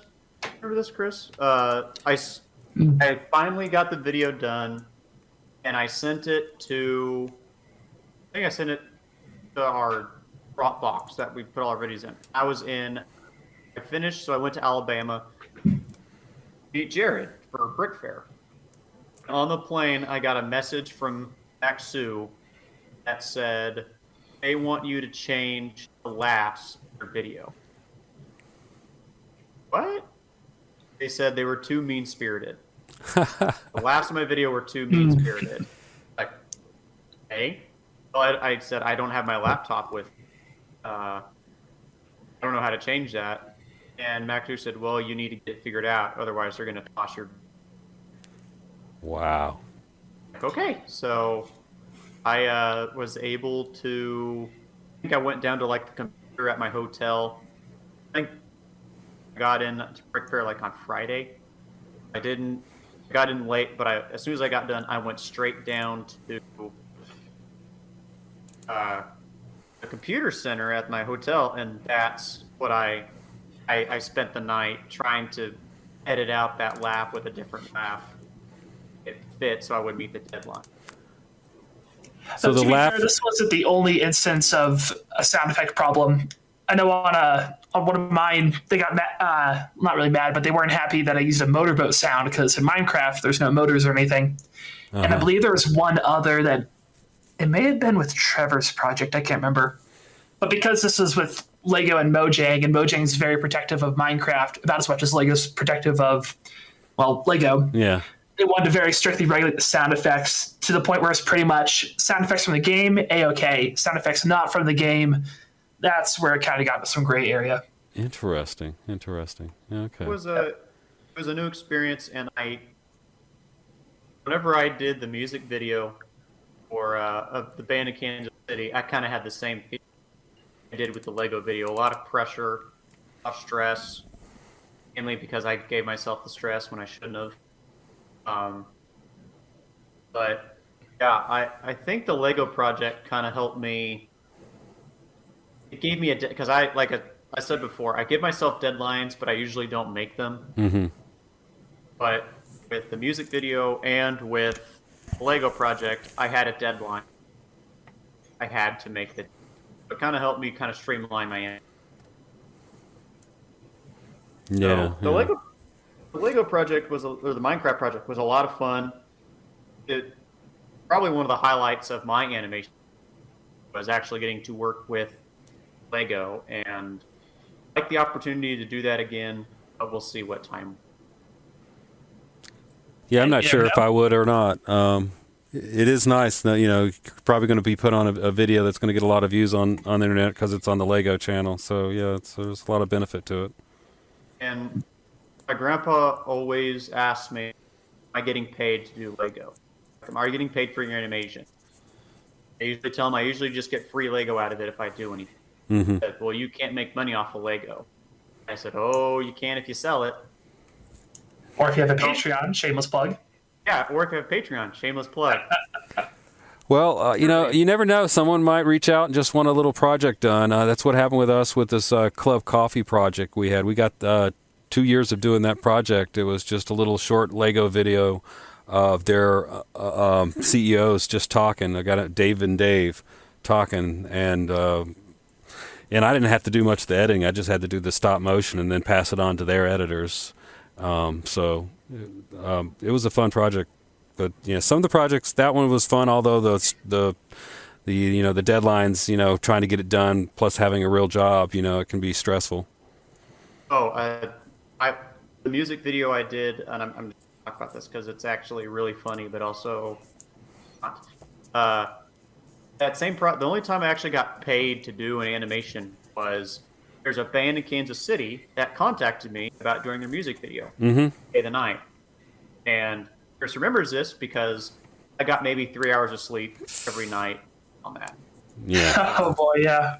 Because they contacted me in the end of September. They said, hey, we have a new song coming out on October 31st. Can you make us an animation by then? I said, okay, yeah, that's enough time to do that. Again, very naive. And so when I sent the idea, or they sent me the idea, I kind of redefined it, and it worked. Halfway through production, I had the wild idea to get a dog while vacation. I had a newborn puppy that was a nightmare to deal with because she was a biter. And I just remember sending him stuff, and he would give notes, and it would all. And Josh was super nice about it, but he didn't like the design of the figure I'd first started animating. Mm-hmm. Said it's too cartoon. Okay, so what do you think? Well, my favorite color is purple. Like, well, that's going to be cartoony. We'll try and make it not cartoon. Hey. And, I came up with something that wasn't cartoony, but kind of was. And it got approved. And I think I finally told him, it was like the week of October, and I said, I have maybe a chorus left on the last shot to do. I said, I will not get this by the 31st. And I am trying my hardest. But I said, it's really tough. And he said, that's fine. Make it the first week of November. That gives me 2 weeks. I can do that. I can edit that. And it turned out really good. My editing, not super great, because again, I had a little over a month to do it. But they loved the video. It's got good views. They said they'll contact me again the next time they want a music video or an animation. It was a fun experience. Just every time I hear that song when it comes up on my phone, I have PTSD. It's like Vietnam flashback. Yeah, I understand. Some of those stressful projects can get to you. It was a lot of masking because they wanted a superhero flying through the sky. Yeah. That's a lot of masking to do. And I think I asked Chris to help me with some of the effects. What program are you using these days for editing and post-production effects? So I used to use Premiere Pro and After. Mm-hmm. But at work, I was using with Okla, who I work for, they give me a login. Mm-hmm. They give me my own account for Premiere. I have 2 activations. So one's on my laptop here, one's at work. Mm-hmm. Well, we moved away from Adobe. Mm-hmm. We don't use Adobe, so I'm using Final Cut Pro. I don't know what I'm going to do for special effects. I use Motion, but I need to learn Motion. That's their version of After Effects, right? Yeah, it's like the same thing, but it's a completely different layout. Yeah. So I've been trying to take time to learn it, but I also hate watching tutorials. Yeah. I'm pretty grateful that HitFill Pro is very much like the Adobe suite. The controls are a lot alike, so it wasn't difficult for me to relearn HitFilm Pro coming from Adobe After Effects and Premiere. But okay, so I learned a lot of my After Effects stuff. I just looked up like the beginning of the tutorial. Mm-hmm. I got some of these After Effects and Premiere Pro tutorials are so boring because it's like, hey guys, back to today's video. They'll be learning how to make a ring of smoke with particles. All right, let's get into it. And I'm like, So I watched the beginning, like I got maybe like 2 minutes into it, and then I saw how they were doing it. Like I could figure it out from here. yeah, That's how I figured out how to do the smoking effects, how to do the masking, rotoscoping, stuff like that. Was just watching the first 2 minutes of the video and being like, okay, I know how to do that.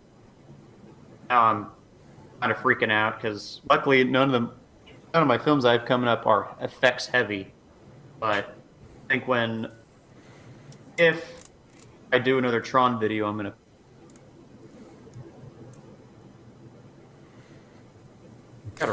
Yeah, that Tron video was awesome. I wish you to make another one of those or finish it or something like that. That just, the lighting was beautiful, the effects were beautiful, and the animation was awesome. So yeah, I hope you do another one of those. Oh, don't worry, we're applying a lot of pressure in that regard. Yeah, I don't think I'm the one applying the pressure. I think it's more Chris and Trev that are telling me another one. Oh, we'll confess to it, especially Trev. My goodness. I tried to finish that animation. I tried so hard, but I had to mask every single frame for the lights on. I went frame by frame. Oh goodness, that's a lot of work. It took me 5 hours one time to get one light bar on this, and it got to the point where I was like, I can't do this. I can't. I've watched almost every movie on Netflix at that. Mm-hmm. I am scrap the project. We'll figure out another way to do this, but I can't master this anymore. Yeah. Have you considered using like a large LED or LCD screen instead of chroma keying for scenery? Have you considered doing things like that? I've considered it, but I don't have any. I can use. I have my old. Actually, for this animation, I'm trying to do like it's set high up in a building, and so I'm trying to figure out like. I have my micro scale buildings and stuff outside the window, but I actually took a screenshot from what this is based on, and I put it outside the window, but it's a dark, so it's very hard for me to see it. I'm going to play with it some more, but something I'd like to try because I believe it's Forrest get a projector and. I think Edbound's done it recently on some of those. Yeah, and it's just, I had a projector for a little while, but it was just some crappy projector I bought at a garage sale, and then it died. But I've played around with just using a monitor, 27-inch flat screen, and it seemed to do the job. So I'm a big fan of that. That's how they kind of do it on The Mandalorian instead of doing all the green screening there. And with Lego, I think it's super helpful to not use green screening unless you really are good about making sure you're not getting any reflection. And that's just my bane with doing green screening, is getting a little bit of reflection of green on your Lego. I agree, because Episode 3 could have been a lot better if I would have tried that, because there was a lot of blue reflection on it. Yeah, it's real tough, and you got to set your aperture level, to where you're, especially when you're doing a lot of stuff that's chroma keying, you got to get most of your stuff in focus, because if you've got something that's fading out in the background because it's chroma keyed in and it's a little bit out of focus, it doesn't look as well. And I've had that problem before. So jack up that f-stop to like 30 or so. Honestly, with all the keying that we did for episode 3, I helped out a little bit with some of the props for that. I've been taking a lot of notes, and with an upcoming project, I don't think I even want to touch chroma keying. I'm going to skip to the monitor like you suggested. Yeah. If you get a projector, that's even better. But even just a good 40-some-inch monitor for sure. What's even worse is I had a good idea. My 55-inch TV for my living room. The Wi-Fi wouldn't connect to it. It just died on me. So instead of being like, hey, I can use this for animation, I sold it. And now that you bring that up, I'm like a total idiot right now for selling that. So got to figure something out for that. Yeah. I need to, and I've been looking to upgrade camera 2. I also, I just got a 4K webcam. Oh, wow, sweet. Action stuff. Sweet. That's what. I'm curious how those pictures come out. How well they take pictures. Is it just 4K and it just doesn't take as good of pictures, or is it just really gorgeous shots? Oh, episode 3, majority of it was shot on a webcam. Oh, wow. The World War II stuff was all shot on, I think it was the 920. Mm-hmm. And I used the webcam for those because it was easier to get up close to the figure, and it was easier to build rigs. Yeah, like yeah. panning shots or follow shots or anything like that.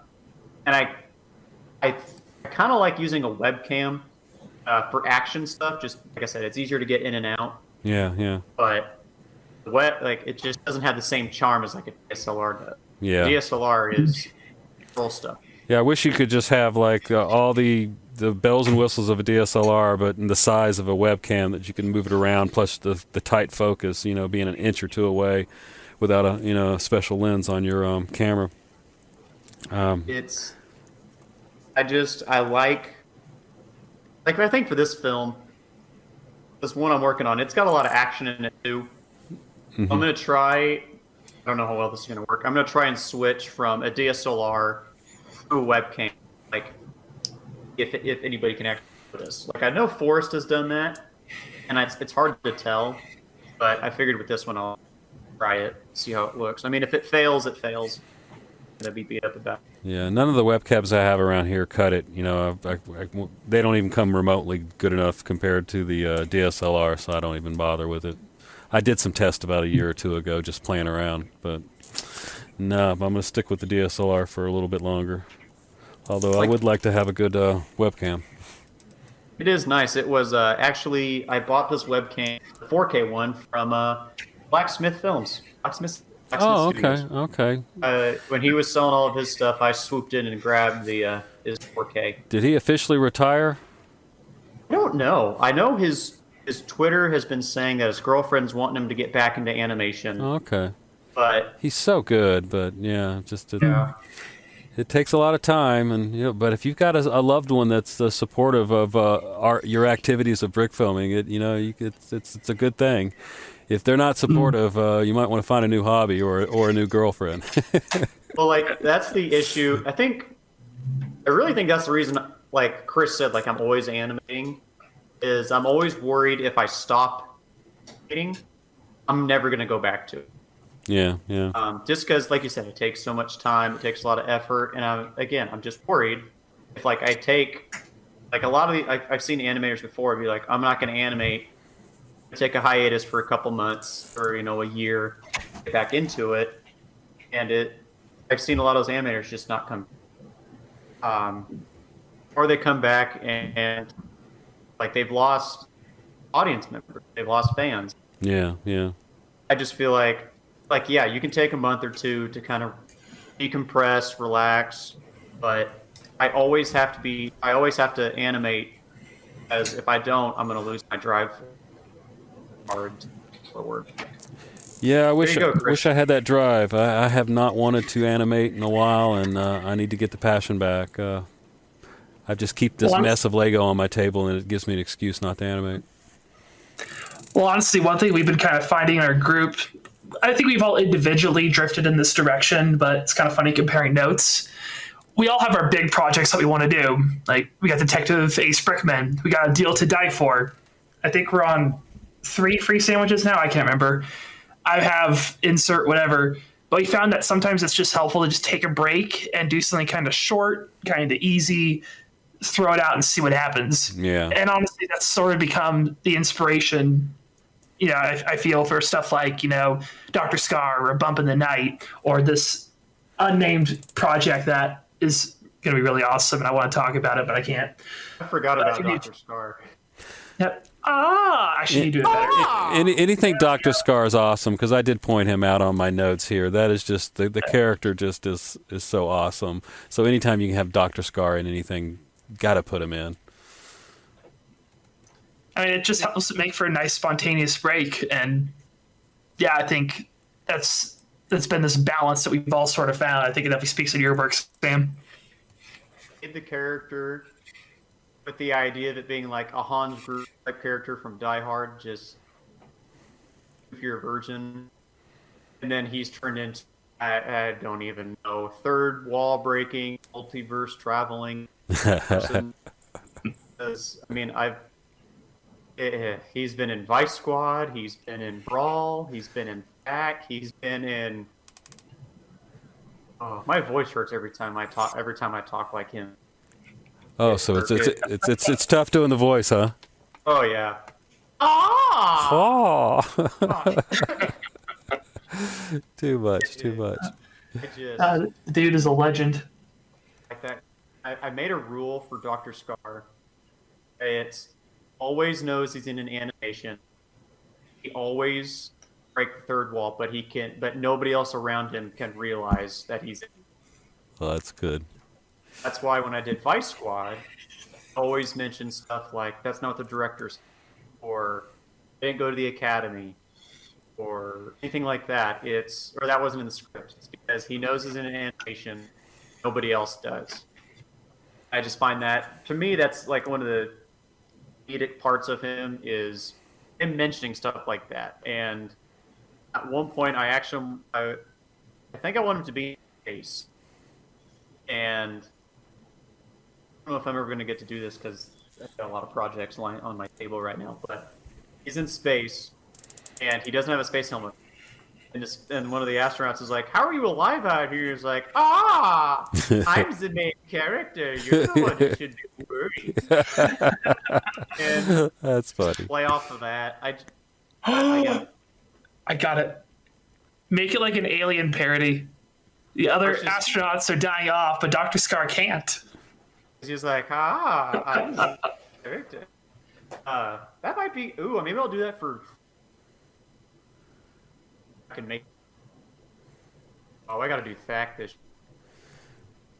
Oh, yeah, it is coming up. I have a love-hate relationship with Thack. I think we all do. Yeah. I think I haven't done it the last 2 years. I don't know. I might consider it. Just depends on what things are happening around the house. I wasn't going to do it last year, but I had Chris, I had Trevor, and I had Zach, and Nathan all telling me to do Thack this year. I'm in the middle of Ace Brickman. I can't my set. I think Chris was like, just take the set down and rebuild it. You talked me into it. All right, I'll do Thack. Hey, it would have been a lonely Thack without you, man. Yeah, I always look forward to Thack just for talking to you guys, but I do not look forward to being up for 4 hours. Well, you got to do the 12-hour Thack like me, where you don't have a shot at winning, but you participate. You get that participation trophy. Yeah, I did that with Dr. Scar this year. Right? Did I do? Yeah. Traditionally, you've always been the first of the group to finish. Well, yeah, it's because I hate doing sound design, so I don't care. At the end of it, I'm just like, this sounds bad. I don't care. Good enough. There's a sound there. It's not silence. Yeah, Dr. Scar Walks Into a Bar was probably my favorite one except for Vice Squad. But Vice Squad doesn't count because it's not that. Yeah. The Dr. Scar Walks Into a Bar one was probably my favorite one just because he always mentioned the mod element. Again, nobody understands what the mod element is. Look what Chris did with his, with Val and... Oh, Val and Captain? Yeah, when they were discussing the mod element. Yeah, although yours was definitely more like a self-aware fourth wall. Mine was just kind of like a throwaway gag. Like, that's the fun of Dr. Scar, is being able to take really any aspect of the event and write it into a joke. I still like how I ended, was it 2 years ago? Ed's in here. It was Dr. Scar Returns, and it's the one where I couldn't figure out how to end the anime. I was so tired. So I just did a recording of me dying. I just did and it was like, and suddenly the animation suddenly ended when the animator died of exhaustion and lack of sleep, which is the same thing. And see, even that shot had the mod element. Like, you were ahead of the game. I had my Brick Fair badge, and I had the mod element. So one of the things I noticed, you used to do mouth movement a long time ago. You don't do it anymore. Was that a conscious decision you made, or just something that happened along the way? So I did it along the way, just because it took a lot of time. Mm-hmm. Like with my first one, I did it for was, I think when I showed a clip for the original trailer for my midterm, mm-hmm. I did a mouth animation. Mm-hmm. It took me like a week actually do it because I had different mouths for each sound. Yeah. Okay. Wow. I think I finally got to where I was like, I can't. This is too much work. And now that I don't really do mouth animation anymore, I just can't do it. It's like they look nice and it makes sense to do it, but to me, as I went forward, it just didn't feel very Lego to give them a mouth animation. It does sometimes take something away from a brick film, having the mouth movement, especially if it's if it's not dead on or something like that. Even when it's done well, it's like, it could have been done without it. I think I did a FAQ where I put mouth movement in. It's like, you put mouth movement in, but I'm not sure if you really needed to. That's like the Batman animation recreation I did with all those guys. Jared, Dude Brick, he actually did all the mouth animation. Mm-hmm. And while they look good, I think you could have gotten away without them. But it's also recreation. Try to get it as close as you can. It makes sense, but I think with stuff like recreations or like Ace Brickman, I don't think you really need mouth animation. Like it's an extra little, I don't know, flash of. Yeah. It'll take a little while, I remember I did a shot. It was an Oyo thing, and I did this. It was this one shot that was 60 seconds long. It was like the longest animation shot I ever did, and I think I just set it along to their voice acting. But then they were like, yeah, we want to have the mouth movement on this. So that, it took me 10 hours to do this, 60-second shot. And then it took another 10 hours just to put the mouth movement on. And my mouth movement wasn't as nice as yours. It was just, basically lip flapping, just an animation of the mouth moving and not really caring about the exact words being said. That's got to really definitely take it to a different level. Well, with episode 3 or like my Ace Brickman episodes that are all a good 10 plus minutes. Mm-hmm. Mouth animation not worth it if it's over 10 minutes. That's especially with Ace Brickman where it's majority of talking. Oh yeah. Not worth it at all. You can do some little cheats here and there where it's the back of someone's head when they're talking, so you don't always have to do the movement on every shot. But it'll take you a while if you have a dialogue intense script. If anything, I think you've done better with face swapping. Like that seems to really convey it a lot better than trying to animate all the mouths. The mouth swap or the head swapping for episode 3 was a tough one, just because there's not a lot of flesh tone figures that have a lot of. Most of them are the yellow ones. There's not a lot of flesh colored ones. I went to Minifigure Co. Mm-hmm. and Citizen Brick and bought a bunch of their heads, Mm-hmm. and that's what I swapped with. And I think it works because there's enough detail, Mm-hmm. but those heads are. It was worth it, I'm sure, but it hurt. It hurt a lot. Well, there's that one company that sells those heads, and I know Chris Slices. Yeah. He for a little while on the Mini Life, he did the head replacement with the phonetic heads, and that ended up being just way too much work, and he went back to doing them in post. I think that was it might have been Citizen Brick. They do a lot of heads. A lot of the isn't the unamused head that you have, the yellow one, isn't that a Citizen Brick one? The infamous Met Face. Yeah. Well, not only is it Citizen Brick, but you might appreciate this for any background Ace Brickman stuff. They also have several fleshy colors as well. Yeah, I'd like to get that for Ace Brickman, but I don't know where I'd use it. For the Dr. Scar meetup, just the most unamused Ace Brickman. I think Ace Brickman's the one character that's got to stay away from Dr. Scar. Oh, that would. But Chris, And worlds collide. Feel free to use Dr. Scar in any Bob and Randy stuff. I am perfectly fine. I let this be known. I give you permission. Well, I appreciate it, but I also still have that script I'm sitting on that might become a reality one day. Oh yeah, I forgot about that. Yep. We wrote together a potential Bob and Randy episode where Dr. Scar has a cameo role. So that could be kind of fun. Sweet. Yeah, just I hope my voice can do it. I'll give you plenty of advance notice, and I'll send you some lemon tea just in case. I appreciate it. Oh, lemon tea. Ah, lemon tea. So we can't have a whole podcast conversation here with you, Sam, without talking about the music that you put in your videos. I believe it's Xavier Sims. Is that correct? You use a lot of his music? Oh yeah, he's contacted. You there? Yeah, I know. I'm trying to think when he contacted. Okay. I think he lives in my neck of the woods too. He might only live 15, 20 miles from me. He contacted me after the first trailer. Mm-hmm. After the trailer I did for the project, said, "I'm in film. I make scores for people. I make music for people. Would you be willing to pay me? I can do a nice theme." Mm-hmm. I said, "Well," I messaged Jared.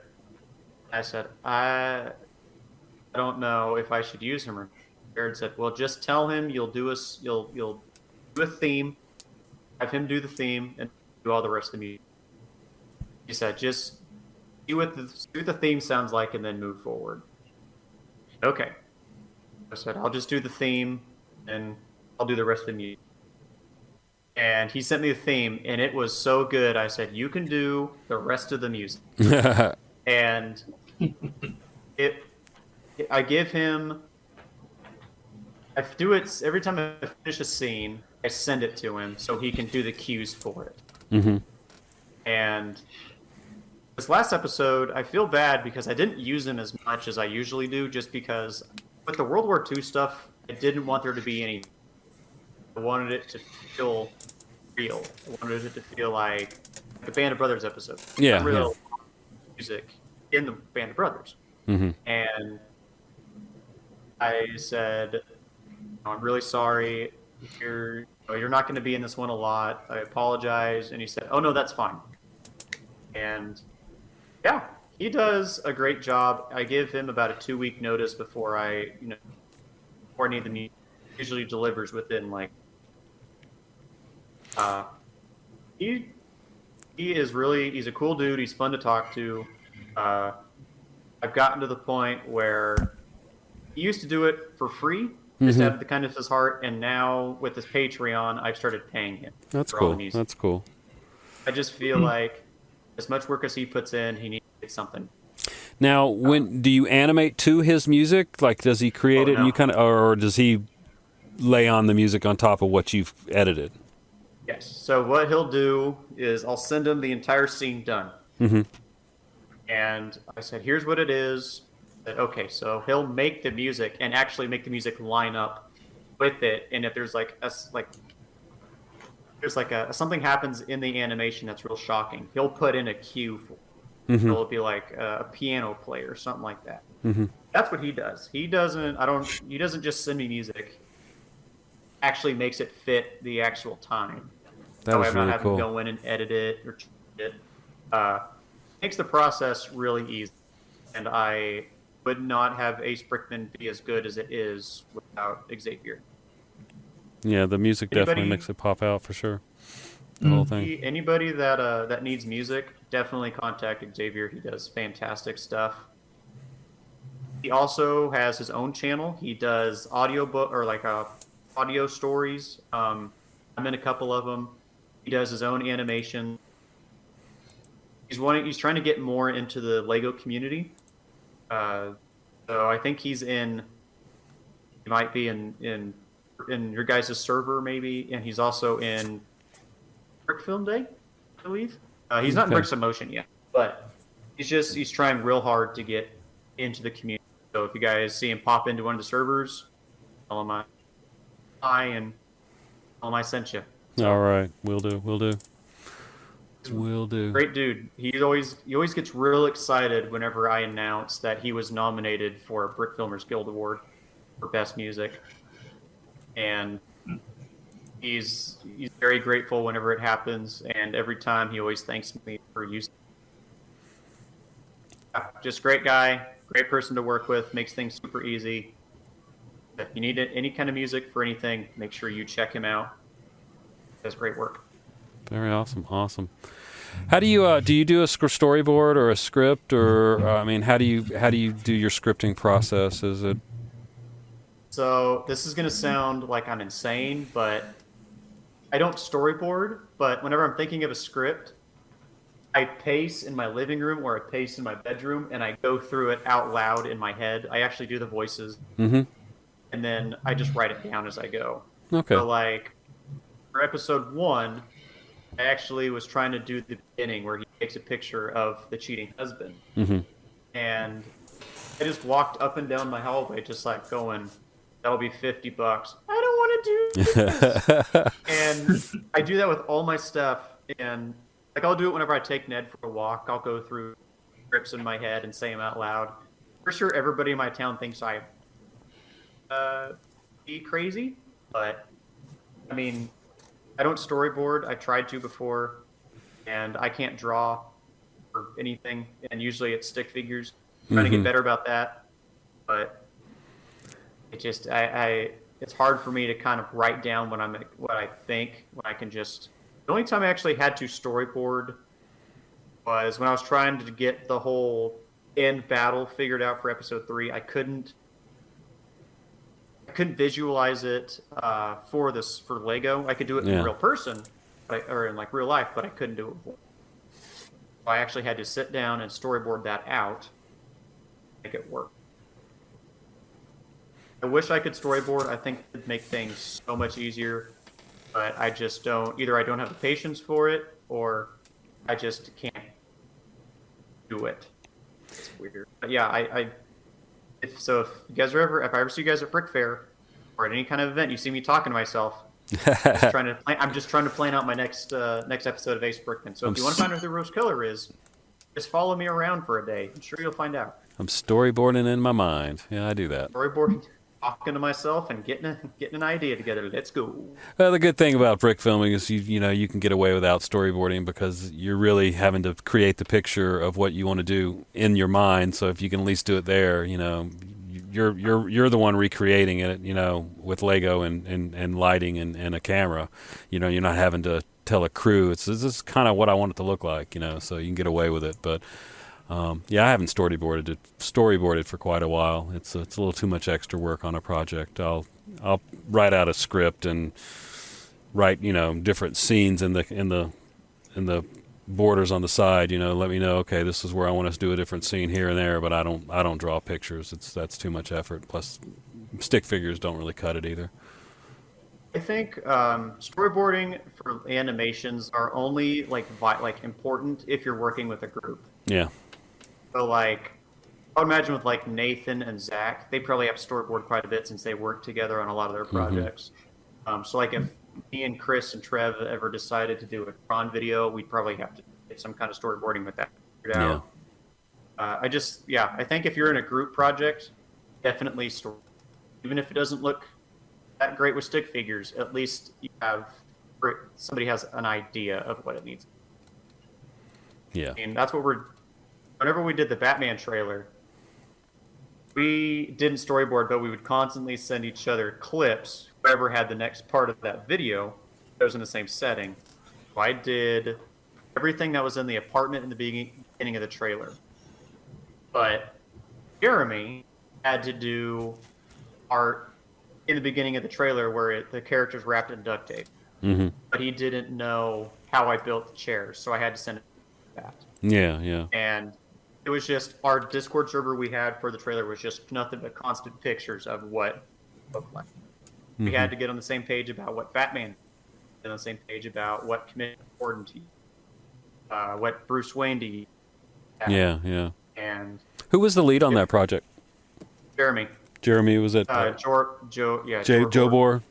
Yeah, he does he good work. He was the lead.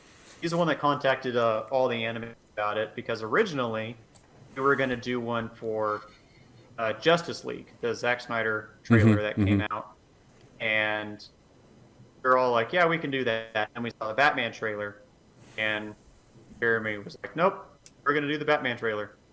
I'm doing. It was just, and it turned out really good. We got featured on comicbook.com. We got featured on Twitter. Who plays Commissioner Gordon? that guy. I can't think of it for some reason. It just stuck in my head. He saw the trailer and actually retweeted it and commented. That was really cool. Mm-hmm. It's really fun to work with those group of guys because they're all super talented, super funny. They're fun to talk to when we're voice chatting because they'll actually give you, like I said, they'll give you feedback on what it works. Because Jeremy is very well known for his recreations, his Knives Out, his Mandalorian, Batman trailer, Star Wars trailer. So he kind of has it down pat on what to do for. Yeah, so it's really nice to work with someone like that who knows what goes into it and how to make it look as real as possible or as close. I was kind of stupid at the time when I chose probably some of the hardest shots of the entire trailer. Not my brightest moment. Hopefully, in the future, I won't be like, yeah, give me the hardest stuff. I can take it, and I cry myself to sleep. It'll be nice, but that was a lot of fun. And storyboarding. Swing back to storyboarding. I think that was probably the only time we should have storyboarded, but we just sent each other pictures. Mm-hmm. You know. And when you're shooting those scenes, do you put like the scene into your dragon frame?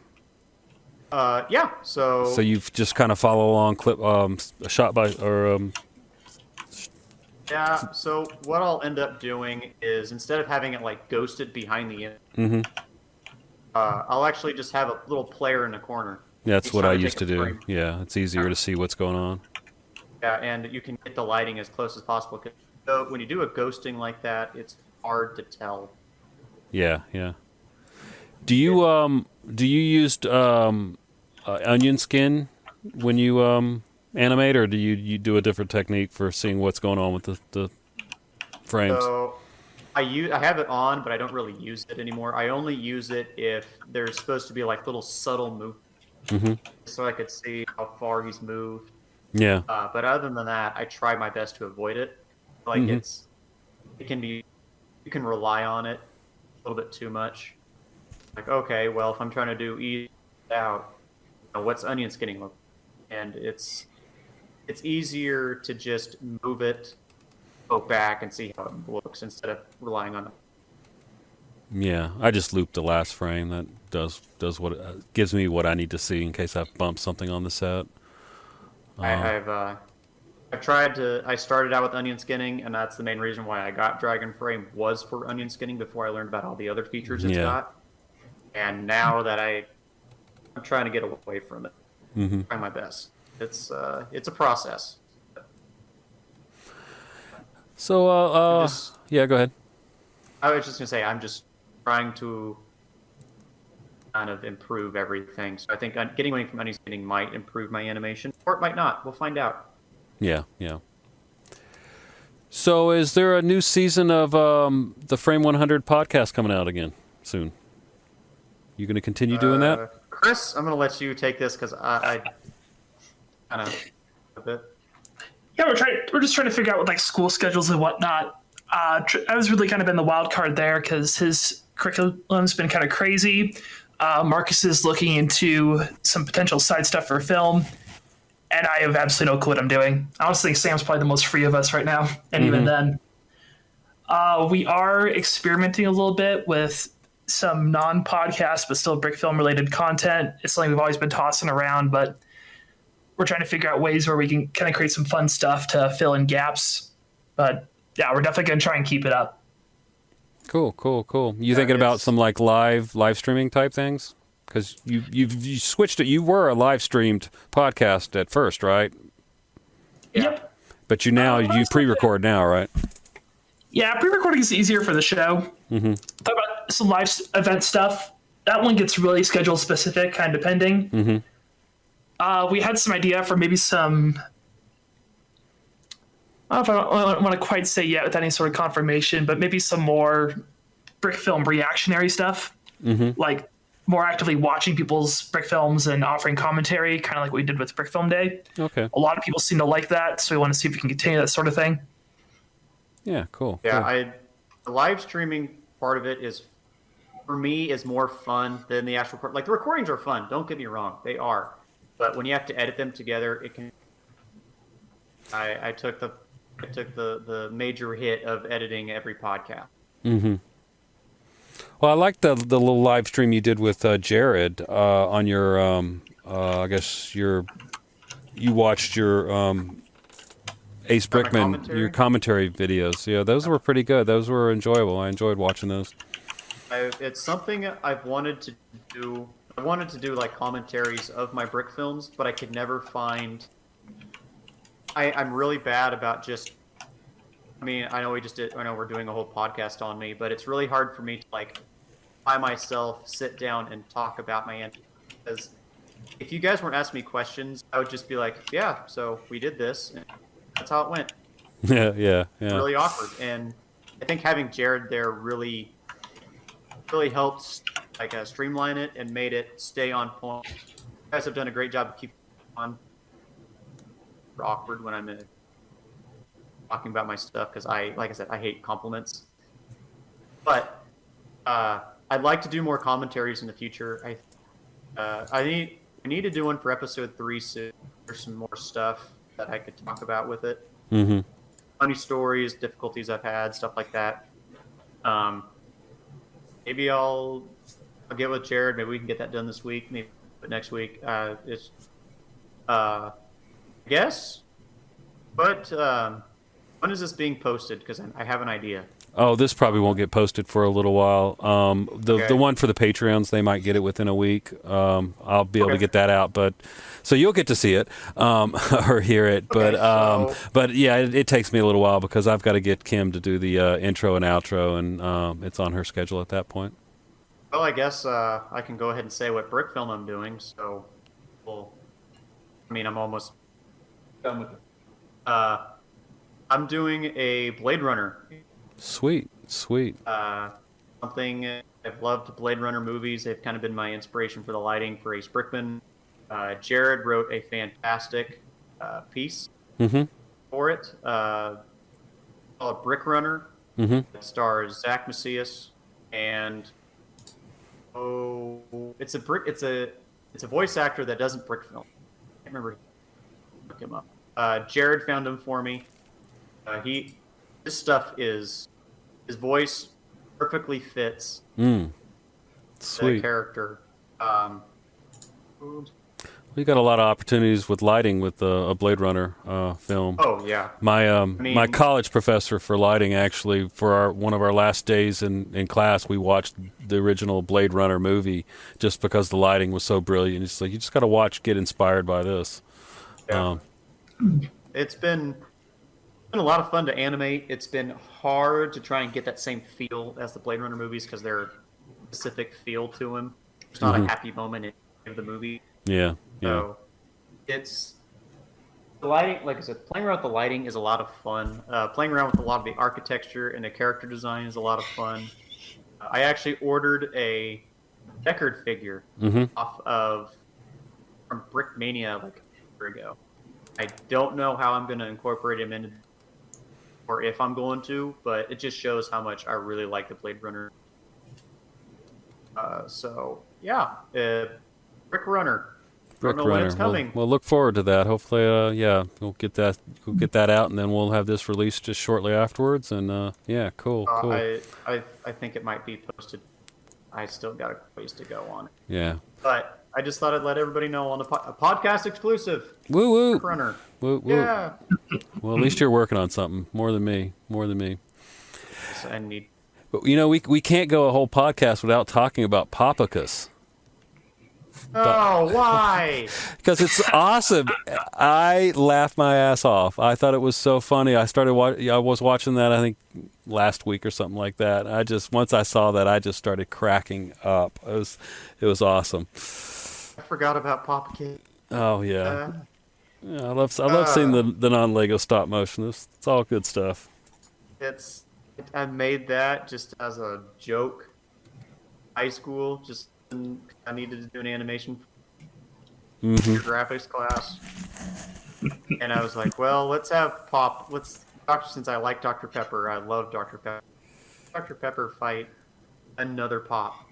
And my dad made the stadium for me. I actually had thought about Pop. Well, it gave me a good laugh. He made those for me. The sand is sawdust. It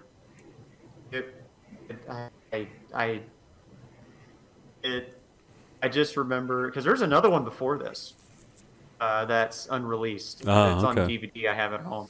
It was Dr. Pepper versus Mr. Surefine, because the store in town has an off-brand named Surefine. Uh-huh. And I tried it and I was like, this isn't good. Surefine is not good at all. So you know what? Have Dr. Pepper kill Surefine. And it was actually sprayed Pop on the lens of my camera when I did this. Ugh.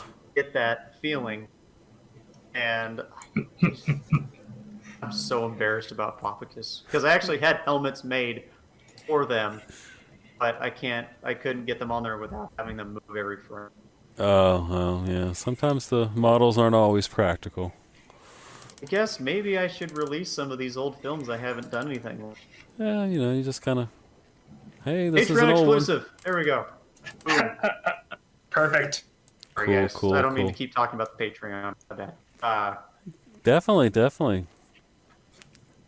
Gotta. I cannot believe you brought up Popicus.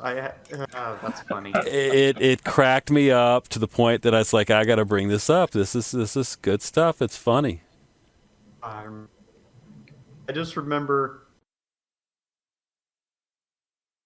when I had the idea, my dad was like, "Okay, I'm full in." So he let me use the garage, so I didn't get pop all over my lip. Yeah. And I remember what I did because I didn't have a capture frame or a capture software when I was doing it. Uh-huh. I got it. I just did it with the camera. And what I remember was I actually took it to Google and put it into Premiere Pro and actually scaled down each picture to fit. Mm-hmm. And what I did whenever he stabs him, with the original one anyway, when he stabs him, I actually had it take repeat frames when I stabbed it with to make it work. Yeah. And I had to buy a new lens after that because I got Pop all inside of my lens. That was when I had my DSLR from my professor, so it was really hard to find a lens for that. And it was not one of my best animations. It's probably one of my classic ones, but sometimes the classic ones are fun to watch. You learn from them. Plus, that one was just funny. It doesn't matter if it was your best or not or whatever. It was just it resonated with me and it gave me a good laugh. So can't go wrong with that. A lot of these classic ones, they're rough, but they're fun. They're fun to do at the time. I just remember when I think it was Lego Captain America's.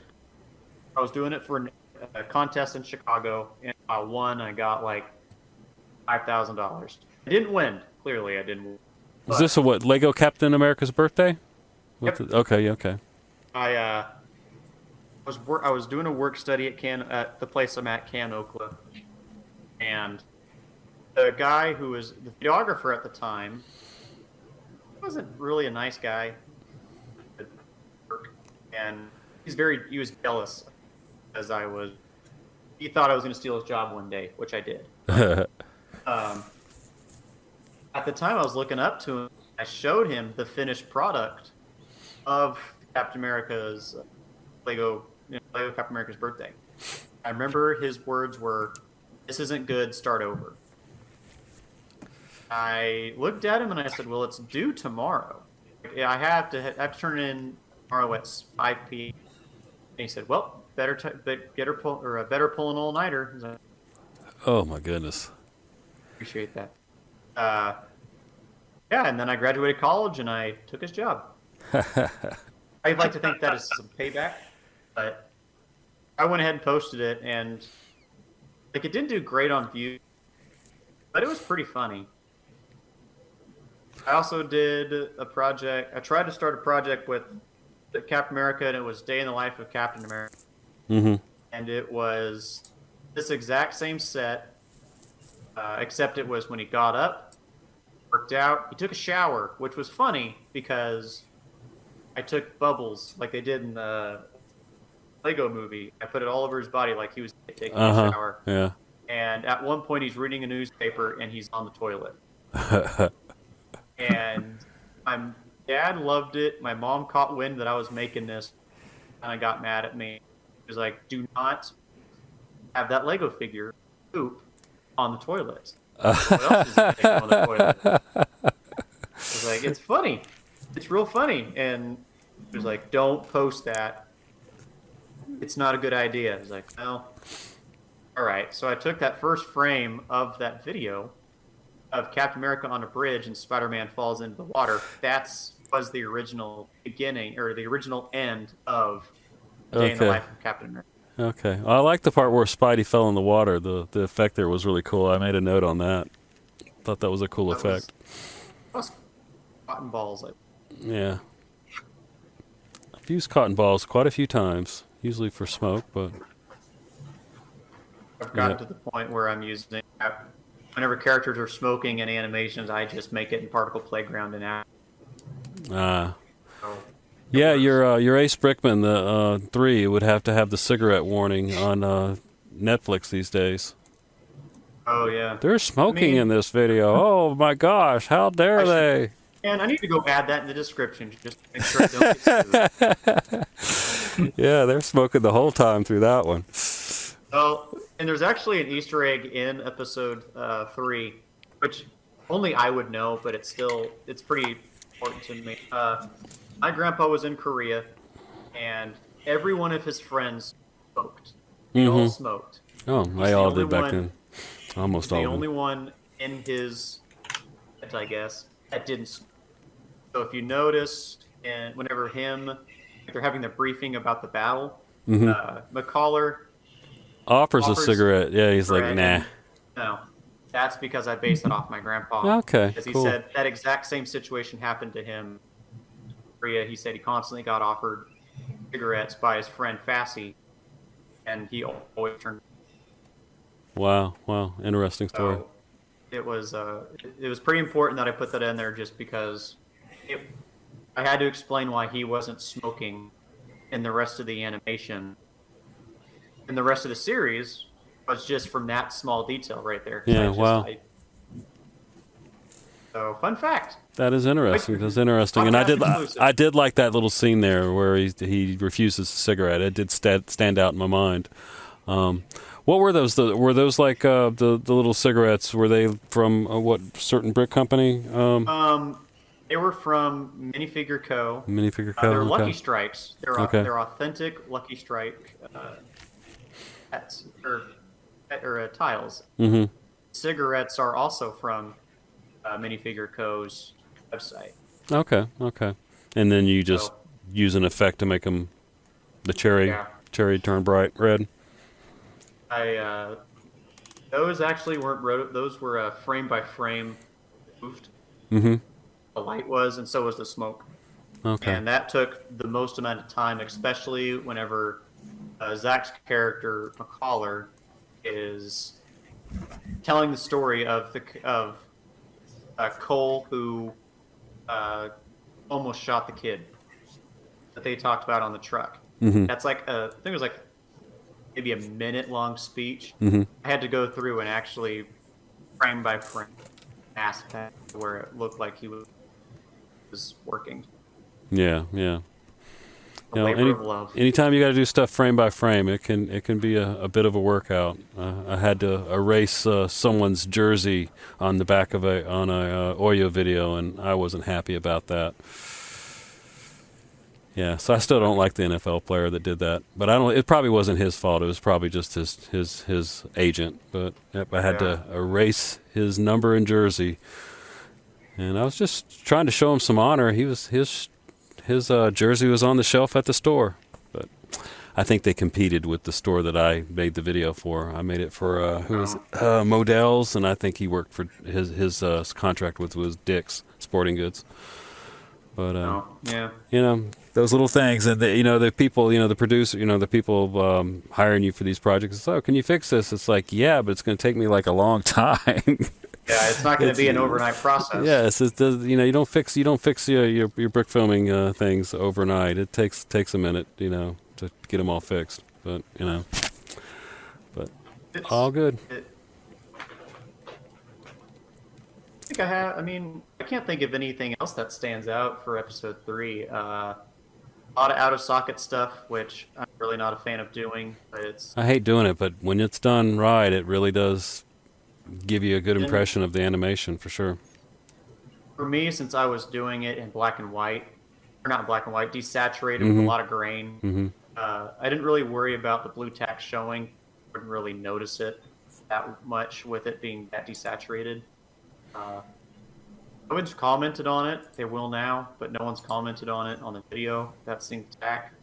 Did I notice some of your scenes had like different color tack, like you were using, or no? Was it something else I was watching?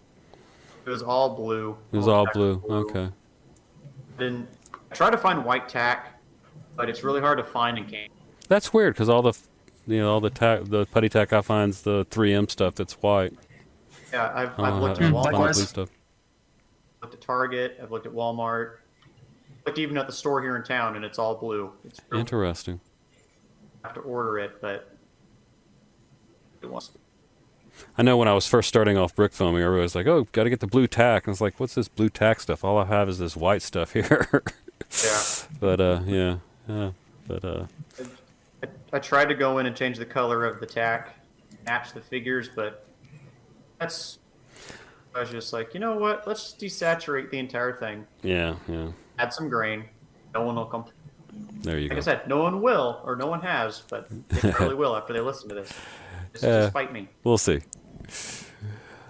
All right, Chris, do you have any other questions I've probably missed to ask our friend here? No, seems we've been pretty thorough here. All the points I wanted to cover, we kind of did. Yeah. Unless we wanted to go down a rabbit hole of Star Wars, but I'll do that anytime. Not do that again. Well, I'll just throw this out for the sake of just making sure that we have it explicitly in recording. Any hints on the Rose Killer? No, I have no idea. Hints from the director. Oh yeah. Oh, you didn't just up and say no. This is big. I will say it's a character we have not met yet. Well, there you go. Dang. It's a I was more generous than I was expecting, but thanks. I mean, narrows it down. Or I could be lying. Either or. I'll add this to my big Ace Brickman theory corkboard. That's totally not hidden in my closet somewhere.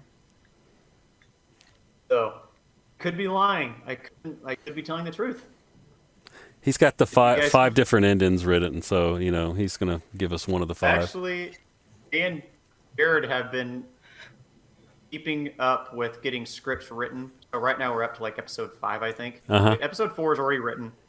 Episode 5, I think we're starting to write again. Trying to get them done ahead of time, so that way it's not going to spend that extra writing it. And we've both agreed on. So the ending is written. It's just getting there through the scripts is going to be the fun part. But you guys, the ending of the series is hopefully going to satisfy everybody. Gotta have a satisfying ending for sure. I'm sure you'll pull it off. I'm sure you'll do great. Looking forward to it. 5 years from now, what? I don't know. I mean, episode 4 isn't really going to take me that long to handle. I'll just dialogue. Yeah. Episode 5 might take me some time because there's actually some stuff. And then episode 6, it might be short. I don't know. We got to write it. So all I have to do for Jared is tell him this is my idea. This is the timeline I have for the episode. He'll just go in and write it and make sure it's okay with me. good to go. So. Well, it sounds like you thought about it and put some effort into the thought process more than they had for the Star Wars prequel or sequels.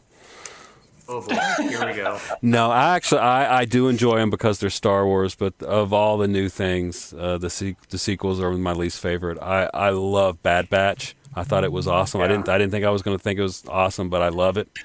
The Mandalorian's awesome, and looking forward to all the other spin-off stuff. But hopefully they'll get the next movies right. Think about it a little. Mind. You can go down this rabbit hole. I'm fine with it.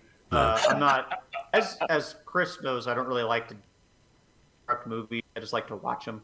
Yeah. I'm not going to sit here but I didn't like the sequels, except I really liked The Last Jedi. Just because it was for me, it was something different. It was the best of the three.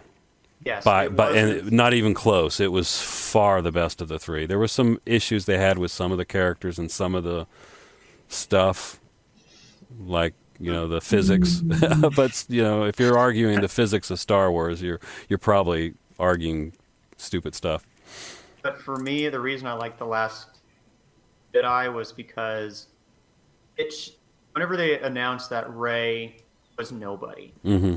I really like that because then it wasn't, oh, we're just going to follow the Skywalker saga, or, oh, it's always the Obi-Wan, always the Skywalkers. I like the idea of it being somebody not connected to the original series being this person, being this. Yeah. I really like that. And then the Rise of Skywalker is like, nah, you're a Palpatine. It's like, well, that goes that theory. Yeah. That whole movie was just that was a mess. That was a mess. That was the last movie me and my brother went and saw before the pandemic. Wow. I mean, I still enjoyed it because it's Star Wars, but it was a mess. Oh no, I didn't enjoy it at all. Like after we left the theater, me and my brother, we looked at each other and were like, what did we just watch? Yeah. Like a lot of that made no sense. Oh well. Oh boy. They're going to get the next sequels right, so because they're going to think about it and they're going to let the right people direct it. But we'll see. Oh, I love the optimism. I love the. Chris has a tendency in our server to be very negative towards. So. Let's just put it this way: I saw Rise of Skywalker on Disney Plus, and about halfway through, I paused and I went outside. I just stood at the balcony, just be like, what? And there were some guys in the apartment below. I think they're just kicking around a football or something. You all right? I'm like, you ever watch Star Wars? And somehow they're like, oh, you're watching the new one, aren't you? Yeah. I didn't know this. That's great. It was not good. Anyway, but the rest, I think Disney, Chris is hate me for saying this, but I think Disney has done a good job with its series. Well, Bad Batch makes up for it, so I can't complain. Star Wars or Bad Batch, Mandalorian, the last season of Clone Wars, that kind of stuff. It made up for it, but the sequels just didn't live up to the hype that everybody gave. Well, it's really depressing, but I'm also not gonna sit here and gatekeep Star Wars. If you like the movies, you like the movies. I'm not gonna tell you're I just want them to be a little better.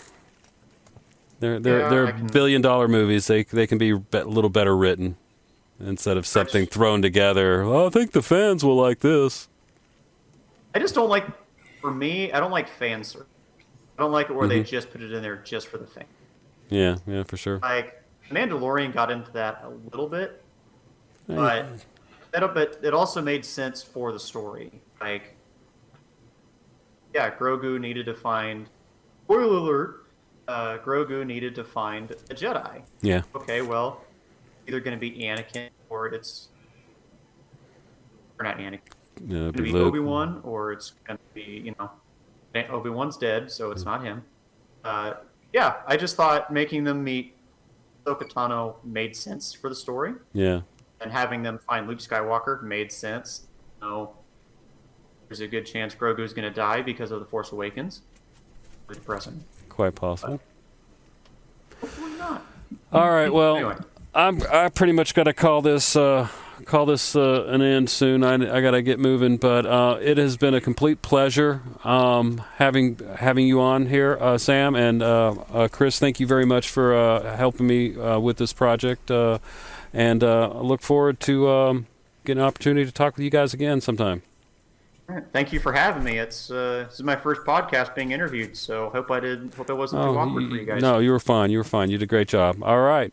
Well, we will call that an end. So have a good one. Cool. Thanks very much. This is a ton of fun. Thanks so much to Sam for spending so much time with Dave and Chris, and thanks to everyone who stuck with us through this entire podcast. Also, thank you to Chris for being such a gracious co-host. Please check out our sponsors and partners on the Brick Filmers Guild homepage, and don't forget to check out Sam's amazing YouTube channel. All of his social media links will be written in the description under the video. We want to give a huge thank you to our Patreon supporters: Something's Awry Productions, Frame 5 Studios, Mind Game Studios, Dark Dragon Films, Forest Fire 101, Spencer Katz, Paganimation, William Osborne, Sam Futhey, and The Tenacious Brick. You guys really inspire us to keep creating more of these in-depth conversations with the world's great brick filmers. We would like to thank Kevin MacLeod for his wonderful music, which we use for our podcast and in our brick films. If you're listening to this podcast on iTunes, Spotify, Stitcher, or YouTube, please like or rate, comment, and share on your social media. We'd really appreciate that. So, until next time, bye y'all.